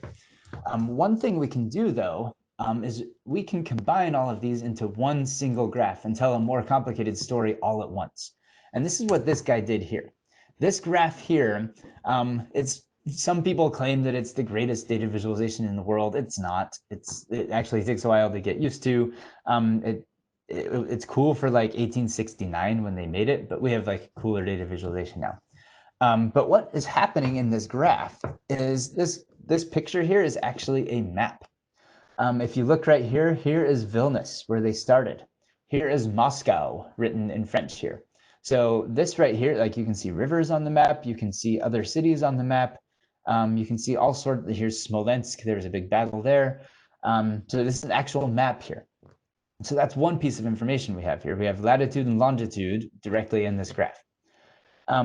This path right here is the path that the army took. This is the march to Moscow and the march back from Moscow. So this is like mapping out where they went on the map. The size of this, or the color of it, shows the direction. So this lighter color is them going towards Moscow. The black is them leaving Moscow. So those are the two different directions there. The most interesting part about this, though, is the size. The thickness of this line is the size of the army. And if you look really carefully, it says that they started off with 422,000 troops when they initially started their attack on Moscow. By the time they got to Moscow, look how much that arrow, this path has shrunk. It's down to 100,000 people in Moscow. They lost 300,000 people just like fighting to get up to Moscow. They were there for a couple months and then they decided to retreat. And so they left with 100,000. By the time they got back to the beginning, they were down to 10,000 soldiers. And so that's a drop from 422,000 to 10,000, which is like bad. That's like everybody in the army. And so this graph right here lets you see that. And you can actually see where it was really bad. Like Smolensk, they lost a whole bunch of people in the battles there. You can see it just starts dropping off precipitously as they're evacuating and retreating here until it's just this tiny trickle of people back at the beginning here. Another piece of information they stick on here is down below. You have this chart shows the temperature as they leave Moscow. So here's 0 degrees Celsius. As they go, it has the dates that they're leaving, and then it shows that the temperature is dropping, and then it gets a little bit warmer to -11, and then it drops down to -30, and by the time they get back, it's in the -30s there. So you have tons of information here packed into one single plot, which is really cool. The way we can talk about this is we can use something called the grammar of graphics, which is an actual language that we have to talk about elements of a graph. So an aesthetic is a visual property of a graph, like the position of something, the color of something, the shape of something, the size of something. Those are all aesthetics. Data itself is just a column in a data set. So if we go back to this chart here, what kind of columns in a data set might be in this picture here? What is actually showing up? What are some of the data points that you see here? Go ahead and in the chat, tell me what data points, like if you had a column, if you had a spreadsheet with all of this information, what kind of columns would be in there? Okay, good. I'm seeing lots of things here: latitude and longitude, path, direction, the army size, the temperature, the date. Yeah, so all of those would be columns in this data set. And then they're shown here through different ways. So how are these things shown graphically? Go ahead and in the chat, tell me how you would see, like, how is army direction encoded, and how is army position encoded, and how is army size encoded? Okay, so army size is the thickness of the line. Spatially, it's showing the route, the actual course that they're taking with latitude and longitude. The size, the color is showing the direction. Temperature is down below, and it's a line. Cool. That is basically all of the pieces there. What we just did is we talked about this graph using both data and aesthetics. So if we look at this chart here, this shows the 6 different variables, the 6 different data points that this chart shows, how they are shown as an aesthetic. So army size is a color, army size is size of the path, army direction is color. You have position along an x-axis, position along a y-axis, other x and y, and then they're shown graphically in different ways. Where latitude and longitude are essentially points because you can see like cities. The army size is a path that follows that latitude and longitude. The color of the path encodes some piece of information. And then down below, you have line and text showing the date and temperature. So the cool thing about this is when we talk about this grammar of graphics, It's really just a language that lets us describe things in a graph. And it's not necessarily tied to any code. The ggplot package translates these aesthetics and these graphics or these geometries into code for us. ggplot's now not the only thing that does this. Tableau, one reason why it's so powerful is it uses the same grammar of graphics idea, where you can map specific like sizes of things or colors of things or shapes of things to columns in your data set. And it uses the same language for describing graphs. So in the ggplot world, this is what we have. We have those same 6 data points that we're trying to show. We have this AES function, which lets you set aesthetics. This is what you typed in your in your turn 1. You said mapping equals AES, and that's where you actually mapped columns in the data set to specific parts of the graph. So you said that X was going to be displacement and Y was going to be miles per gallon. And then you told it to show that using points. And so we use G on point. In this graph showing the War of 1812 thing, we have points showing where the actual cities are. We have G on path that shows the path of the army, and it's sized and colored differently. And then down below, we have G on line and G on text to show the line and the text. If you have this data here, like if we imagine that we had a data set that had a column for longitude and latitude and army size and all of that stuff, we can actually plug it into ggplot to make that same chart. The general template you use for all ggplot plots, if you want to visualize anything, is you have to tell it to look at a data set, and then you have to map aesthetics, where you say, I want something to be on the x-axis, I want something to be on the y-axis, I want the points to be sized by something, I want them to be colored by something, have a different shape, other things like that. And then you tell it how you want it to show up on the graph with this geom. So this is the main template for plotting anything in ggplot. If we're looking at this War of 1812 thing, this is what we would do. We'd say the data equals some data set called troops. We're going to put longitude on the x-axis, latitude on the y-axis, color it by direction, size it by a number of survivors, and then we're going to use G on path to actually show the pathway there.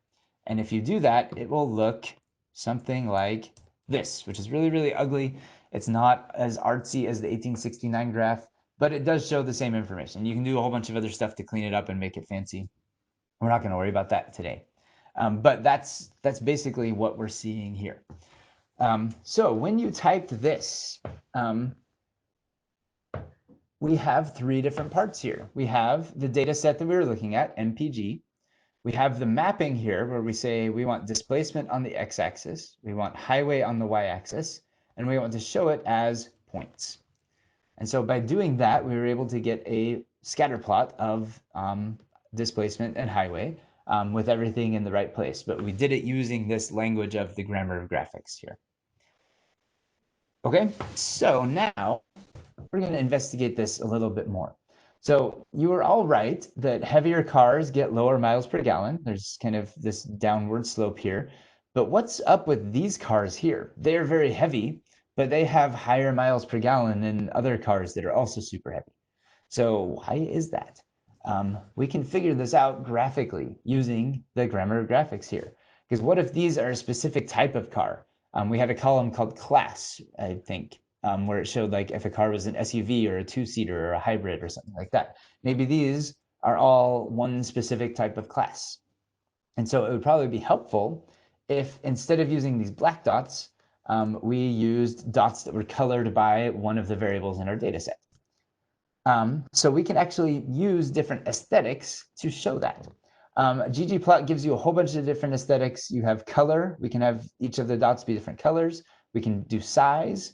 We can do shape. So each of the dots can be triangles and squares and stars and circles. We could fill them, and then they would have kind of a border. Or there's this thing called alpha, which is how transparent they are.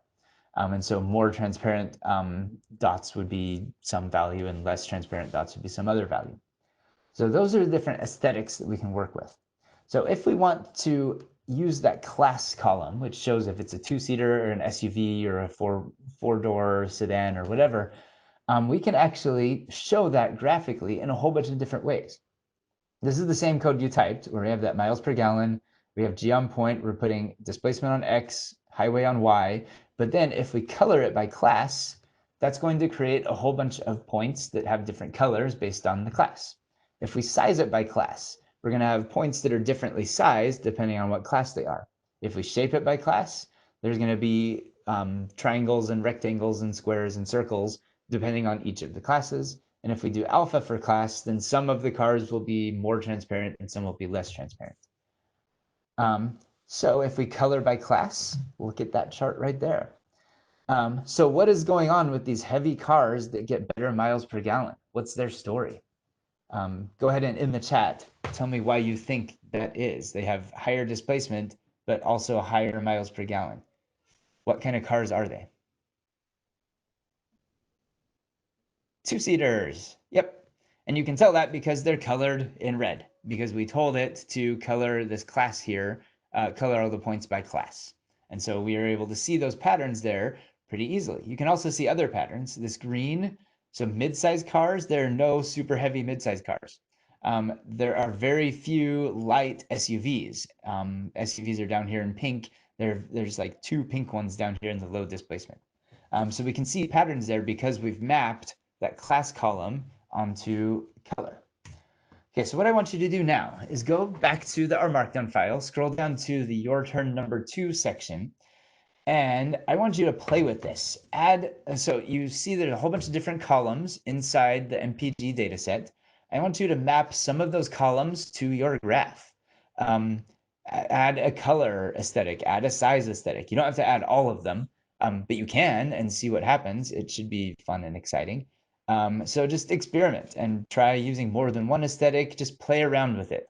I'm going to give you 4 minutes to play around with it. And then we'll see, we'll come back together and see what we can make here. So I forgot to put a timer on the slide, so I will set a timer here for 4 minutes. Go ahead and play. Ask any questions that you find as you go, and I will answer. So the code is in there already. If you scroll down to Your Turn 2, it should have that same code that you typed here. And so what you're doing is you're adjusting this and you're saying like X equals displacement, Y equals highway. Then we had color equals class, but maybe you want shape equals class. And if we run shape equals class, then it'll do shapes. So your job right now is just to experiment with different aesthetics in here. If you find you're running out of room, like on my screen here, because I'm zoomed in, shape equals class down to the next line. If I press enter right before shape, it will actually indent it and put it in the right place. You can have line breaks in your code, and that's fine. It's kind of good practice to not have it be super, super long. And as a reminder, these are the different aesthetics you can work with: size, shape, fill, alpha, and color. Okay, time is up. So let's see what happens. So we have color equals class. If we say fill equals class, nothing happens. Why? Does anybody have any ideas about why nothing shows up if we fill these points by class? It's filling with black. Yeah, those points are already filled. There's no way to actually mess with the fill, like they're pre-filled. The only way to mess with the color of those points is to use color. If we had something like a square on there or a bar, like if you're making a bar chart with a bar, the edges of the bar are the color or the borders, and then the inside of the bar is the fill. And so that's how you would fill bars or areas with some color, and you would color the edges of them. But with points, there's nothing to fill. That's just the color that's there. So fill doesn't do anything. If you do shape and we run it, why is it complaining? It gives us this scary warning message here. What's going on with that warning message? Why is it yelling at us? Too many shapes. Yep. So to help distinguish between all of the different shapes, it only gives you like 6 different types of shapes. And we have 7. And so SUV doesn't actually show up there because it doesn't know what to do with it. There are too many shapes. Shapes are useful if you have like less than 6 different categories, but we have 7. So that's not helpful. What happens if we do alpha? We have a warning. It says alpha for a discrete variable is not advised. Why? Why do you think it's yelling at us about alpha there? So alpha here actually doesn't mean alphabetical. It just means it's the mathy way of talking about transparency. So like it goes from 100% transparency to 0% transparency. So what it's doing here is like two-seaters are mostly invisible, and SUVs are not invisible at all, which is good if you're trying to show like if something has a scale from like 0 to 100 or 0 to 1,000 or something, then it'll actually show like the difference between like a value of 50 and a value of 100. The 50 will be a little bit less transparent, and so that makes sense because it's like a continuous scale. But here, just calling like two-seaters more invisible than compact, which is more invisible than midsize, that's weird. So it's like there's not actually like discrete levels of invisibleness with these categories here because it's a categorical variable, not a continuous variable. So that's why it's yelling at us there. What if we do shape equals class and color equals class? We do both. But we actually type it correctly. There we go, shape equals class and color equals class. It will still give us the warning about shapes, but now we have shapes and colors at the same time, which is really cool. What if we put a different column in here? One of our columns here is drive. So we have front wheel drive and four-wheel drive and rear wheel drive. We can map that column onto here too. So we can say shape equals drive and color equals class. If we do this, now we'll have two different legends, one for the class of the car and one for the drive of the car. So you can actually see that these red points here that were the two-seaters, they're all rear-wheel drives. You can also see the front-wheel drives over here. You have other rear wheels and four wheels down here. So you can have two different variables in the same plot at once. You can actually map like a ton of different ones. We could do fill by a different thing. We can do alpha by a different thing, a whole bunch of different things there. But really, like the whole point of this is to get you to see that we can take columns in a data set and map them onto specific graphic elements in the chart, which is the really cool thing about ggplot here. Okay, so one tricky thing about this though is how would you do something like this? How would you make this plot be blue all the way through? You would be tempted, like right now we have this color equals class, you'd be tempted to just replace class with blue, like that. This worked though, because if you look, if I toggle between these things here, there's a slight difference in the code. I didn't just change class to blue. What do you see that's different between these two plots here? In the chat, see if you can see what else is different here. I'll just keep toggling here. There's a slight difference where we say color equals blue. Yeah, so it's the placement of the parentheses here.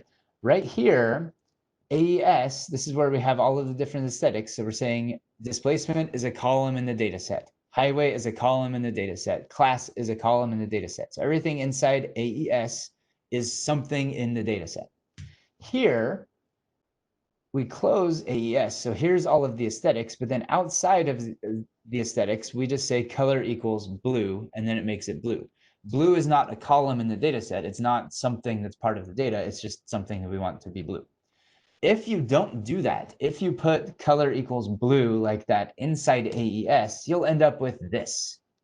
So notice this first plot, it has color equals blue, but inside AES, and it's definitely not blue. Those are red.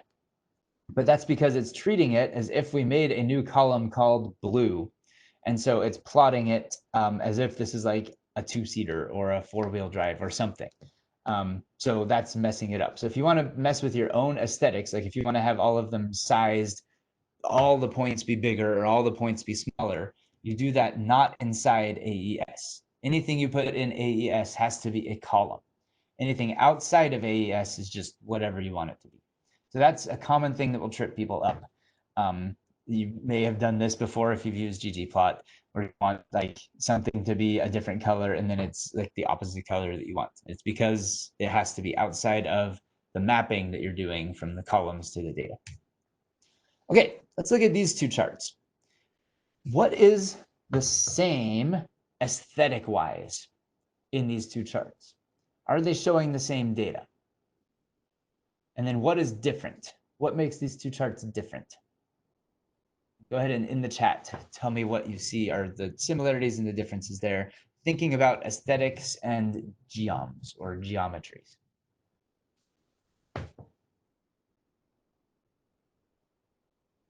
Can you define the specific color for different categories? Yes. You have to use a special function called scale color manual, which we're not covering today. In the next session in a month, when we talk about data visualization, I will show you how you do that, so that you don't have to use whatever color ggplot chooses for you. You can have your own. So yeah, you can adjust these however you want in real life. Okay, so back to this. Are there any different aesthetics in these charts? Okay, so we have not quite the same data. We have some cutting off. Width of the gray line indicates data range. It's a good guess. It's not quite. This is actually a non-parametric best fit curve. And this gray area is just the confidence interval around it. So it's not showing the actual data points. This is more of like a model is what that's showing. The axes are labeled the same. They're both showing y and x, like it's the same y and x mapped to those aesthetics. Highway, x equals highway, y equals displacement. The only difference is the geom that we're doing. This is using geom point, and this is using geom smooth, and it has kind of the confidence intervals around it. But it's still the same aesthetics. Okay, so back to our template here, we're using the same data set. We still have the same aesthetic mappings. It's still x equals displacement, y equals highway miles per gallon. All we changed was the geom. Instead of saying geom point, it now says geom smooth. And that's what makes that smooth line there. There are a ton of different geoms. These are some of the more common ones. You have geom call for a bar chart. You have geom point, geom box plot. You can do maps with this geom SF, geom text. If you go to the documentation for ggplot, if you just search on Google for ggplot documentation, it'll be the first thing. It has complete examples of every single possible geom you can use. There are dozens of them. And you can do all sorts of different plot types, and it's really fun and exciting. There's also a cheat sheet for it. If you go to help cheat sheets, ggplot cheat sheet, it'll have a list of a whole bunch of different geoms you can use. Okay, so what I want you to do is to play with this idea of changing geoms. That's all you're going to be doing. So if you go to your turn number 3 in the R Markdown file, your job right now, it is creating a scatter plot like this. I want you to change this so that it creates a box plot instead. So I'm going to give you 3 minutes to do that. I would recommend looking at the cheat sheet and seeing how you make a box plot, seeing what geom you use, and then modify the code in your turn 3 to make it so that instead of seeing the dots, you're seeing the box plot. So go. Okay, we've got 10 seconds left. Hopefully this was fairly easy because of how the grammar of graphics works. All you need to do, we keep the same mappings. Like if we look at this picture here, we have class on the x-axis, we have highway miles per gallon on the y-axis, so the mapping is the same. All we're changing is the geom that we're using. So if we change geom point to geom underscore histogram, and if we run this chunk, that should do it. Not geom histogram, just kidding. Geom box plot, because that's a box plot, not a histogram. Now if we run it, you should get the picture. So that's all we had to do to change it from a scatter plot to a box plot, is just changing the geometric or the geometric function that we're using here. And that worked. So what we're going to do, we're going to skip these other 2 your turns in the interest of time, but I will do it here on the screen so you can see. So you can see the process of doing this. So we have your turn 4. We're supposed to make a histogram of this highway variable. And in the hint here, it says don't supply a y variable. So a histogram is just showing the frequency of how often you see a row with this level of highway miles per gallon. And so it's making these bins and just counting how many rows show up in each of these bins. So we don't need a y variable because it's going to create that y for us. There's no column in the data set called count. So we don't want to map anything onto y. So if we add a plus sign here and say geom underscore histogram, and then we say mapping equals AES, we want X equals HWY. So we're going to do the highway miles per gallon for the histogram here. And if we hit play, it will create a histogram just like that. It gives us a warning here. It says it's using 30 bins, but pick a better value. And that's because of how histograms work. So histograms basically take your data and they cut it up into bins, and then they count how many rows fit within each of those bins. And you can change how the histograms look based on how wide the bins are. By default, ggplot will split your data into 30 bins that are evenly spaced throughout. But it says to pick a better value. So in geom histogram, after you do the mapping, so outside of AES, we can say bin width equals 5. And what that means is it's basically saying make bins that are 5 miles per gallon wide. So a bin from 10 to 15, a bin from 15 to 20, from 20 to 25, from 25 to 30. Except it centers these. So it's really a bin from 7.5 to 12.5, and then 12.5 to 17.5, etc. There are ways to not have it be centered, but that chooses how wide those bins are. If we change this to something ridiculously tiny like 0.5, then we'll get these tiny narrow bars there. But that's how you adjust stuff. So that's how you make histograms. It's still the same process. We have a data set. We have some sort of mapping where we're taking a column in the data set and telling it to show up as some aesthetic here. And then we tell it how to actually plot it using a geom. Okay. So that's the general process for working with ggplot. Another cool thing you can do with ggplot is you can make complex graphs. So if you look at this, this is actually a combination of points and a smooth line. This is geom point and geom smooth at the same time. So scroll down to your turn 6 in the R Markdown file and look at the code there. And before you run it, go ahead and in the chat, tell me what you think this code is going to do. What graph is this going to create? Yeah, so it will create a scatter plot. It will put the points on the plot, and then on top of that, it will put a smooth line or the best fit line. And it does it both at the same time. And if you run it, you'll actually see that same picture. One issue with this, though, is this gets really repetitive. They both have the same X aesthetics and Y aesthetics. And so we're repeating mapping equals blah twice. And that gets really repetitive, especially if you want to add other geoms that use those same aesthetics. And so one way to avoid that is there's actually a difference in where you put this mapping here. And one of you had a question about this earlier. If you put mapping, AES equals all this stuff, up inside ggplot, the ggplot function itself, then all of the geom layers that come after it have access to those aesthetics. They will use those mappings there.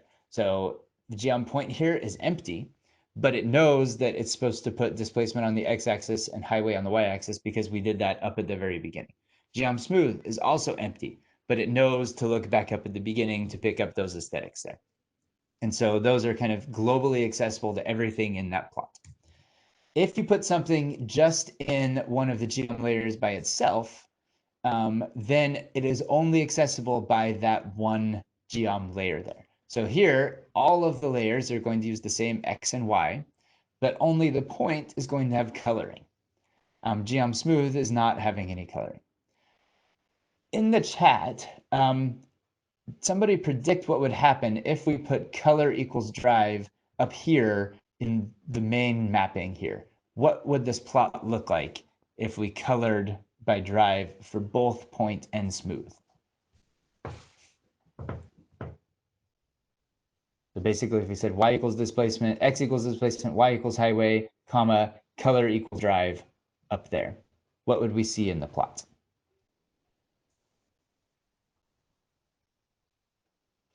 Yeah, we would see 3 colored smooth lines. Right now we just have one.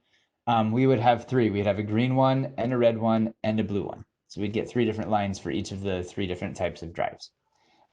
In this case, we don't want that. And so we purposely moved color down into just geom point so that we only get 1 smooth line.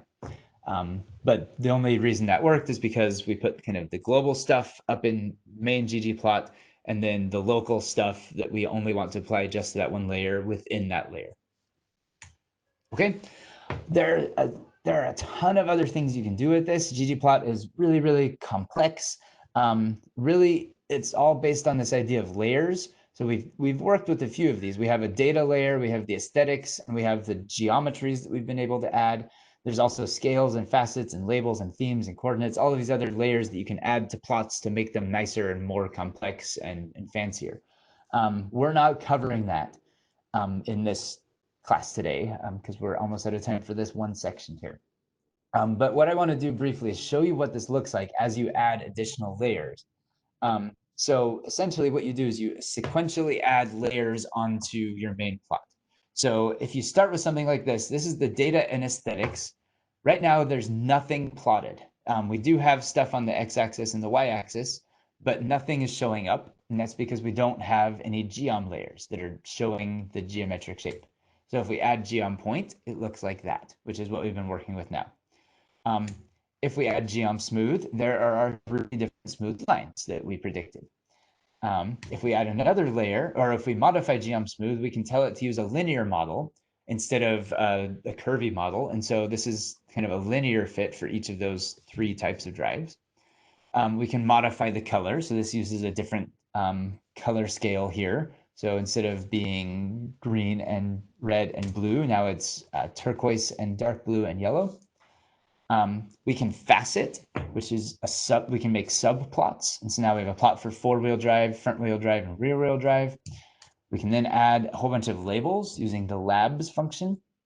And so now we have better labeling with subtitles and captions and a whole bunch of other stuff.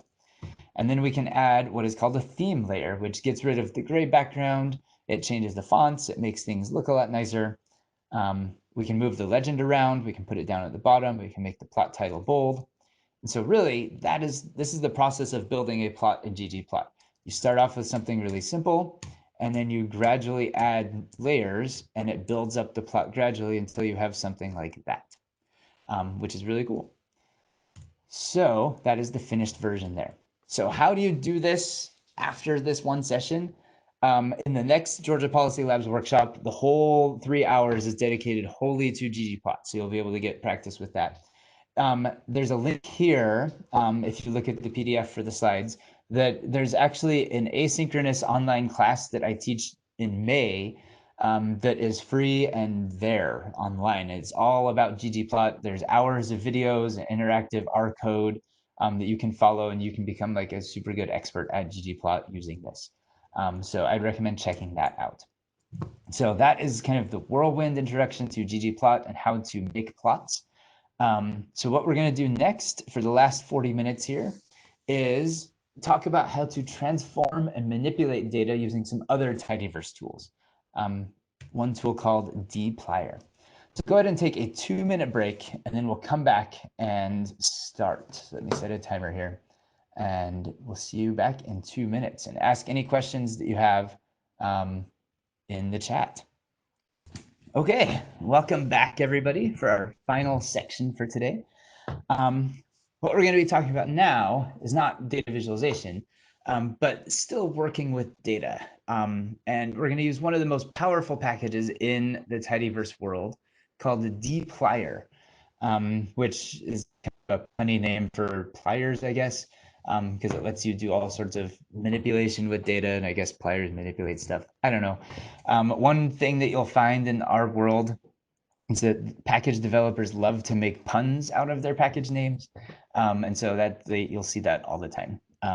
Like there's a package called forcats, like Forcats, and it was invented to make it easier to work with factors. And so they just like rearranged the letters in factors to make forcats, and in their actual like sticker that they made, they have like a picture of 4 cats because it's goofy. That's what we do in our world, is we use puns all the time. Okay, so what we're going to do is work with some data throughout this section here. So what I want you to do is open up 04 transform data, our Markdown file there, and open that up and run the setup chunk at the very beginning. So just click on the play button, This is going to load a data set called gapminder, and then go ahead and take a look at it. So we'll run this chunk and then click on gapminder here. And you should see something that looks like this with country, continent, year, life expectancy, population, and GDP per capita for a whole bunch of countries from 1952 to 2007. I think it's spaced every 5 years. Yeah, 52, 57, 62, 67, etc. Okay, so go ahead and do that, and we'll have that loaded in the background and ready to go. So this is the data that we're going to be working with and summarizing and grouping and filtering and doing all sorts of fun things too. Okay, so you should have a data set that looks like this, the gapminder data set. Okay, so briefly, we mentioned this at the very beginning. The whole purpose of the tidyverse is to make it so that data analysis fits more with regular English language. Instead of using weird syntax things to make it so you can choose columns and filter out rows, it uses actual verbs and nouns and objects, and it's almost like a language that you can read. And the really cool thing about it is that like pretty much anybody, even if they've never touched R, they can look at your code and they can kind of figure out what's going on because it's based on verbs.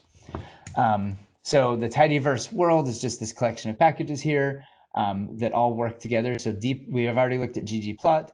We've used reader a few times. When we use read_CSV, that's just the way of reading a CSV file in. dplyr is what we're going to talk about now, which lets you manipulate data so that you can get it into a format that works well with ggplot or works well with modeling functions or works well with anything. So it's just a way of manipulating and transforming data. And the cool thing about it is it's all based on verbs.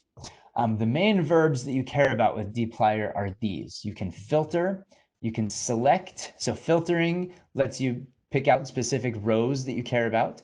Select lets you pick out specific columns that you care about. You can arrange, which sorts a data set. You can mutate, which adds a new data set or a new column. And this is the most powerful part. You can make groups of your data and then calculate summary statistics of those groups. If you're familiar with Excel pivot tables, this is basically a pivot table, but in R. And it can do way more powerful things. You can actually run models, run like 50 different linear models within a single data set using group by and summarize and a whole bunch of other things. And it's really powerful and cool. So these are the main verbs that we care about: filter, select, arrange, mutate, and group by and summarize, which again are just verbs, English language verbs. So we'll talk about a few of these. We're not going to talk about select and arrange because those are fairly straightforward. But we will talk about filter and mutate and group by and summarize because those are kind of trickier to get your head around initially. But once you understand those, all the other dplyr verbs are relatively straightforward to figure out. These are not the only ones. If you look at the documentation for dplyr, like if you go to Google and search for dplyr documentation, you'll see that there are like dozens of verbs that you can use with dplyr to do stuff to your data. So it's not just these, but these are kind of the core ones that we care about. So we're going to start off with filter. So when we filter, we just extract rows that meet some sort of test. If we want to get all of the rows that, like we already saw this in an earlier session where we wanted all of the rows where cars had 4 cylinders, we used filter to take that empty cars data set and only select the rows where cylinder was 4. The template we use here is we have a filter function, we have a data argument, which is the data frame that we want to transform, and then we have a whole bunch of tests that we can include to figure out what we're actually filtering. So if we have something like this, where we're filtering the gapminder data set so that the country is equal to Denmark, what do you think the resulting data set is going to look like? Go ahead and in the chat, tell me what you think the next data set is going to look like after we filter it. What's going to be in it? Yep, only the Denmark data. So you won't see Afghanistan, you won't see Algeria or Argentina, you'll just see this. So Denmark, it keeps all of the columns. Here I'm just showing a subset of the columns so it fits on the screen, but it'll still have a column for GDP per capita, it'll still have the population column, it'll still have everything in there, but the rows will only be Denmark. And so that's how you can filter it down. One confusing thing that you get with this, notice how there's 2 equal signs here. So far, we've been doing things with one equal sign, like with plots, we've been saying like color equals drive or X equals displacement or whatever. That's because we're actually setting an argument and we're saying like have color be drive. Here, we're not setting an argument. Here, we're doing a logical test. So we have to use two equal signs. There's actually computer sciencey reasons for it. Don't worry about it. Basically, you just read it as is equal to is what I do in my head. So if you say country double equals Denmark, you read this as country is equal to Denmark, and it is the test for making it be Denmark. There are a whole bunch of different other logical tests you can do. So here's the equal to that we just looked at.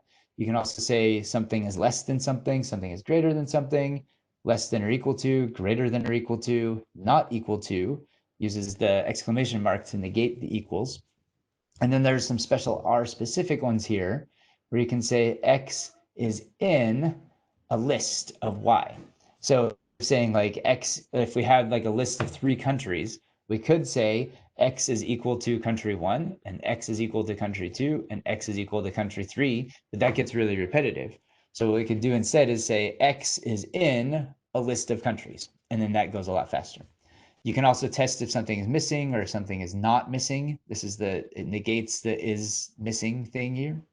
It's kind of backwards reading it. So not is missing X. So these are the different tests you can do inside filter to limit the data that you're seeing.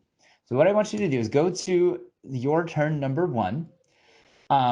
There are 3 different things I want you to do with filter.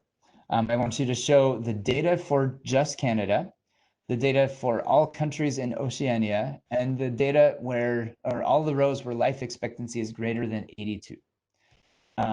So you'll want to do the logical tests here. I'm going to keep this up on the screen here so you can see the different logical tests you have access to.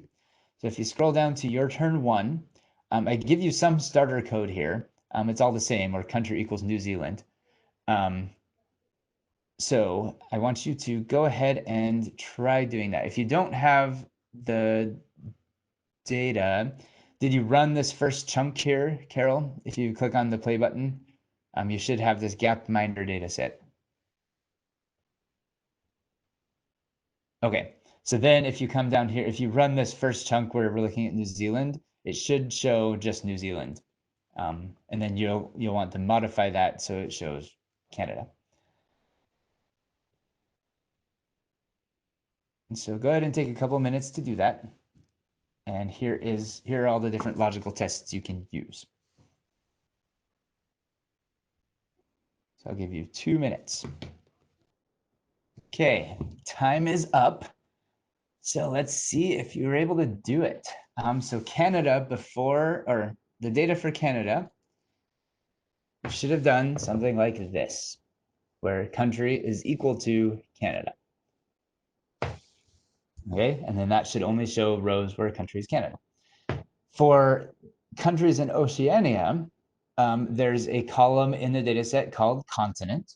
So if you look here at Gapminder, you can see that there's our continent column.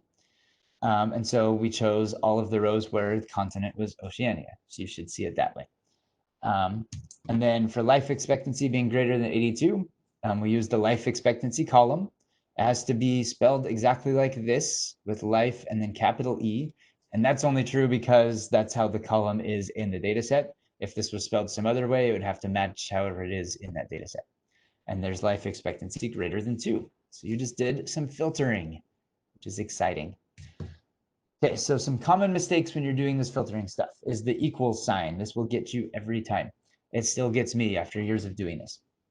If you do country equals Canada with 1 equal sign, it's not going to work. It's going to try to set an argument to filter named country, and it doesn't have an argument named country, so it's not actually going to work. The double equal sign means you're testing for equality. And so it's an actual logical test like greater than or equal to. Quote use is important too. If you don't include quotes and you just do like Canada here, it's not going to work. It only works with quotes because this column right here is full of text. And so it's already like characters. And so you have to use the quotes so that you're actually working with characters, not object names like Canada here. So you have to make sure that you use quotes here. You don't use quotes if you're doing something like life expectancy is less than 81, because 81 is like a number. It's not text. And so you don't use the quotes there. If you do quotes, then it'll try to find something that's less than the word 81, which isn't really possible. Okay, you can also filter with multiple conditions. So if we want to look at this, this is going to show us Denmark, and so all rows where the country is Denmark and all the rows where the year is greater than 2000. So it should show us something like that, where it only shows us 2002 and 2007. And we're using both at the same time, separated by a comma here. Okay, you don't have to use a comma. You can actually use all sorts of Boolean operators here. So you can say year is 2000 and country is Denmark, using an ampersand. You can use or, which is this up and down symbol right above your enter key. And this will say country is Denmark or year is greater than 2000. And in that case, you'll get a whole bunch of rows. You'll get all of Denmark, but then you'll get every country beyond 2000. And so that might not be what you want. And if you want to negate it, you use the exclamation point there. Okay, the default is and. So if you use a comma here, like we just did, country equals Denmark, comma, year is greater than 2000, that's the same as doing country equals Denmark and year is 2000. It doesn't matter how you write it. You can write it either way. It's going to do the same thing. Okay, so now I want you to take another turn, go down to your turn number 2, and I want you to do the same filtering thing, but find these specific conditions here. Canada before 1970, all countries where life expectancy in 2007 is below 50. And then this is going to be the trickiest one. Countries where life expectancy in 2007 is below 50 and are not in Africa. So go ahead and take a couple minutes here, 2 minutes, and we'll come back and see if you figured it out. Go. And ask any questions you have in the chat or the Google Docs. Yeah, filtering is only displaying the results right now, because we're not assigning any of this to a new object. We could, if I come here, so like here, this first one, Canada before 1970, this isn't actually Canada before 1970, but if we just make an object called like ASDF, doesn't matter what the name is, if I run that, now I have a data set here called ASDF, and I can click on it, and there's the 2 rows. So right now we're just showing it directly in there. If you want to create an object and show it in our Markdown, you can actually just run the object name like ASDF here. And so that way it's going to create it with the filtering, and then it's going to show it. So if I run this chunk, it'll create ASDF, but then it'll also show it at the same time. Okay, let's come back to this. This was a little bit trickier than the simple filtering, because it's just combining a whole bunch of different logical tests. So let's see what we have here. So to get Canada before 1970, it should have been something like this. Country equals Canada is equal to Canada, and year is less than 1970. You could have also done an ampersand here instead of a comma. Would have worked just the same.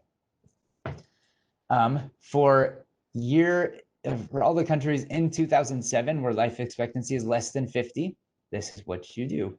You have both of these conditions here. Year is equal to 2007, life expectancy is less than 50. And then the last one was that same thing, but everything that is not Africa. So you had to do something like this, where year is equal to 2007, life expectancy is less than 50, and then continent is equal to Africa, or is not equal to Africa. So notice the negation there. That should get you the results that you needed. So hopefully you did that. If not, again, this might be your first exposure to any of this. You'll have all of the slides here with the answers in it, so you can reference this in the future. Okay, so some common mistakes here with multiple filtering. It's really tempting to do something like this. And other languages let you do this. Python lets you do this, where you have 1960, like year is greater than 1960 and less than 1980. You can't actually do that in R. You just have to do 2 separate tests. So year is greater than 1960, and then year is less than 1980. So you can't combine them. And then another thing you can do is you can use the in operator. This isn't necessarily wrong here, saying country is Mexico and country is Canada and country is the United States. That's not going to be wrong. That's just a lot of typing. So instead, you can say country is in this list of countries here, and it's going to check to see if it's any of those, which is a lot less typing than this, especially if you have a longer list. Okay, so the really nice thing about all these dplyr verbs, the first one we've seen is filter here, is they have the same pattern. They have the verb that you're doing. They have the first argument is always the data set, and then all the arguments after are the things that the verb does. So we saw this with filter. We said filter, the data set, and then stuff we want to do to the data set. So with mutate, this allows you to add new columns, and it follows the same pattern. We say mutate, the name of the data set, and then the columns that we want to create in that new data set. Okay, so if we have something like this, here's our gapminder data. We're going to mutate that gapminder data, and we're going to make a new column here called GDP. And that's just going to be GDP per capita times populations. We're kind of undoing this GDP per capita. So what do you think that's going to do? In the chat, what do you think the data is going to look like after we run this? Go ahead and put it in the chat. Yeah, it'll create a new column called GDP, and it'll multiply those other two columns together. So it'll look like this. Really big numbers there, because we're just undoing the GDP per capita. If we use an existing column name, like if I said year equals GDP per capita times population, it would overwrite the year column, and then this would become GDP in there. If you don't use an existing name, it will add a new column at the end with the new stuff that you included. You can make multiple columns at once. So here we're saying make a GDP column, and then make a column called population as millions, where we're just rounding. We're just taking population, dividing it by 1,000,000, and then rounding it to the nearest decimal point. So we end up with something like this. So here's our GDP column, and then here, like this country has 8 million people in it. This country has 12 million people in it, etc. So that's how we add new columns to our data set, is with this mutate here. You can also do conditional tests inside mutate using a function called if-else. This same function exists in Excel. If you've ever done conditional stuff in Excel, you use if-else. You say, like, if some test is true, then the second argument is what happens if it is true, and the third argument is what happens if it's not true. So if you do something like this, we're going to make a new column in gapminder called after 1960, and we're going to use a test here. If the year is greater than 1960, then it's going to say true. And if it's not greater than 1960, then it's going to say false. It doesn't have to be true and false. We can actually just use text. And so we're going to say after 1960 and before 1960. So that way we're doing some more complicated conditional stuff inside mutate as we're creating new columns, which is pretty cool. So in the interest of time, I'm not going to have you do this your turn here, but I will show you the code to do it. So we're going to add a column called Africa that is true if the country is in Africa. We're going to add a column for logged GDP per capita, and we're going to add a column for Africa or Asia. So the way you do that with mutate, so we take the data set, we're going to make a new column called Africa, and here it's going to be true if the continent is Africa, it's going to be false if it's not. If we want to make a column called log GDP per capita, then we just use the log function to take the log of GDP per capita. Pretty straightforward there. This is the more complicated one, where we're going to make a column called Africa or Asia. And here we're going to use if-else. We're going to say if the continent is either Africa or Asia, then say Africa or Asia. Otherwise, say not Africa or Asia. And so that fixes things for us here. Now, the last thing I want to cover here is what happens when you have multiple verbs. What if you want to filter the gapminder data set so that it only shows the rows for 2000, and then we add a GDP per capita column? So we're filtering and mutating at the same time. So there's a couple ways of doing this. One way is to use a whole bunch of intermediate variables. So we're going to make a data set called gapminder 2002, and it's going to be based on gapminder, where we filter so the year is 2002. Then we do another thing to it, and we're going to make another object called gapminder 2002 log, where we take this filtered one and we add the new column to it. And then if we want another thing, we make another intermediate thing, etc. And that is miserable. You don't want to do that. So to avoid that, you can nest the functions inside each other. And so you say, we're going to filter this data set here, which has the new log GDP per capita in it, and then we're going to make it be 2002. But that gets really complicated if you have more than like 2 functions. If you have like a filter and a mutate and a group by and a summarize and another filter, that's going to just be this nested blob of functions, and it's going to be really hard to read. And so we don't want to do that. So the solution in the tidyverse world is to use this thing called a pipe. It's this % greater than % symbol. And what this does, it's a special function that essentially takes this object on the left and passes it to be the first argument in the next function that comes after it. And the nice thing about this is you can actually read it in English. You can say, take gapminder, and then filter it. So the easiest way to read this when you see it in real life is you say, and then. So take gapminder and then filter it so that country equals Canada. And then if you want to do something else like mutate, you can add another pipe and say, and then mutate, and then arrange, and then do something else to it. So these 2 lines of code do the same thing. Here we're saying filter gapminder, country equals Canada. Here we reverse it using this pipe thing where we say take gapminder and then filter it. It's invisibly going right here as the very first argument to filter, and then other stuff comes after it. So where this gets really helpful is if you have multiple verbs. We're going to take gapminder and then filter it so that we're only looking at 2002, and then we'll mutate it so that we have a log GDP per capita column.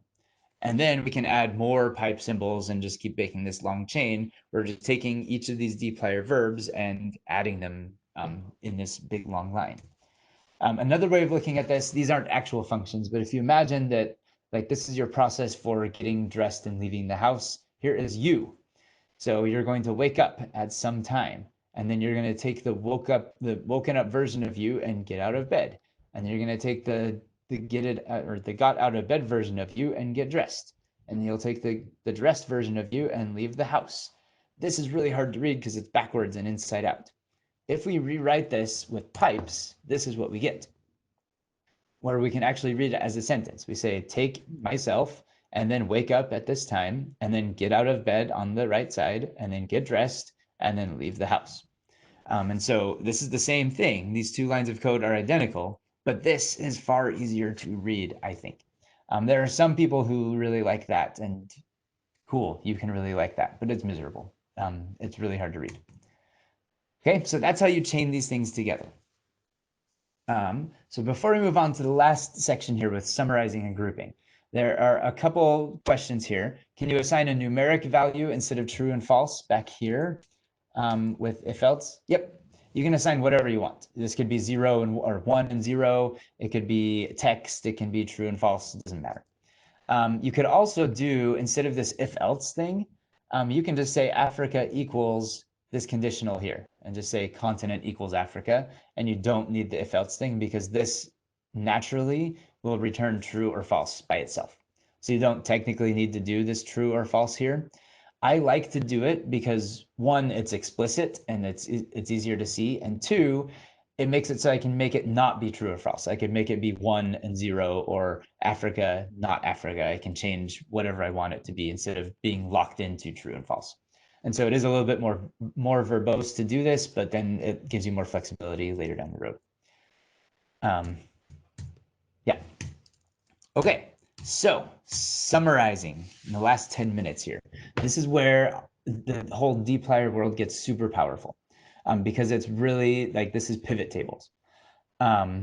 What we do here with summarize is you take a data set and collapse it down into a single value. So here we're taking the gapminder data set, and then we're going to calculate something called mean life, which is the mean of life expectancy. So if we run this whole data set with all however many rows it has 1,700 rows in it, it's going to collapse down into that. 1 single row, 1 single column. And that's the average life expectancy for the whole data set. which neat. We have a tiny table that is one row, one column, not incredibly helpful. We can include other things in there. So just like mutate, we can do multiple things. So we're going to get the average life expectancy and the minimum life expectancy with mean and min here. And that will give us a data set with one row, but two columns. So it's one row because it's taking that entire data set and collapsing it down into a single row. And then it gives us the summary statistics for that whole data set. We'll skip that really quick. Here's an example of doing 4 different things here.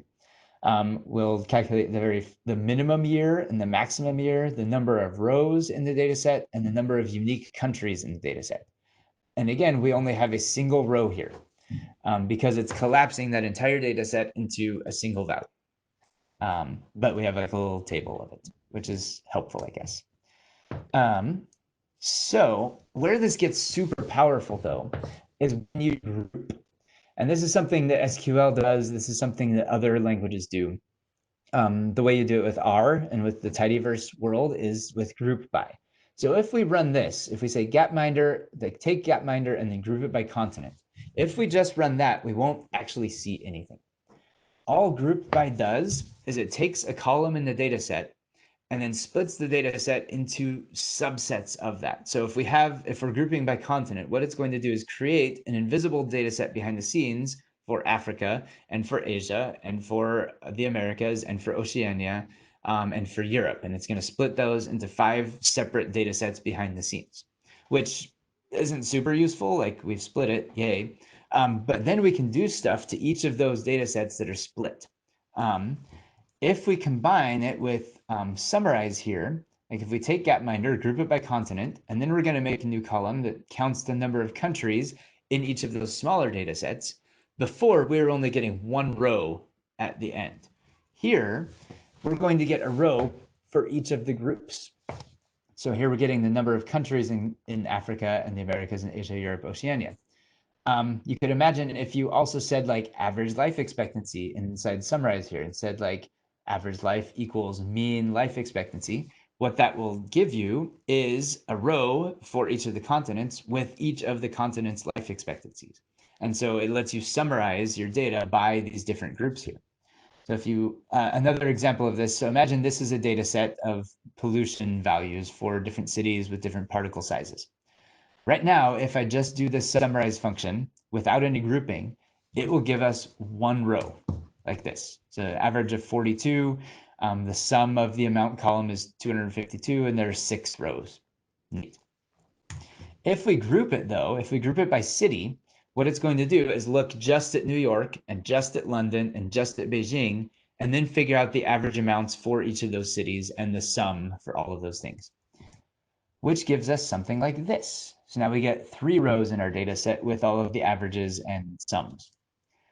If we grouped by particle size instead, then instead of grouping it by city, we're going to have all of the large particle size rows and all of the small particle size rows. And if we do the same summaries, we end up with something like this, where we have an average size for the large and an average size for the small and the sum.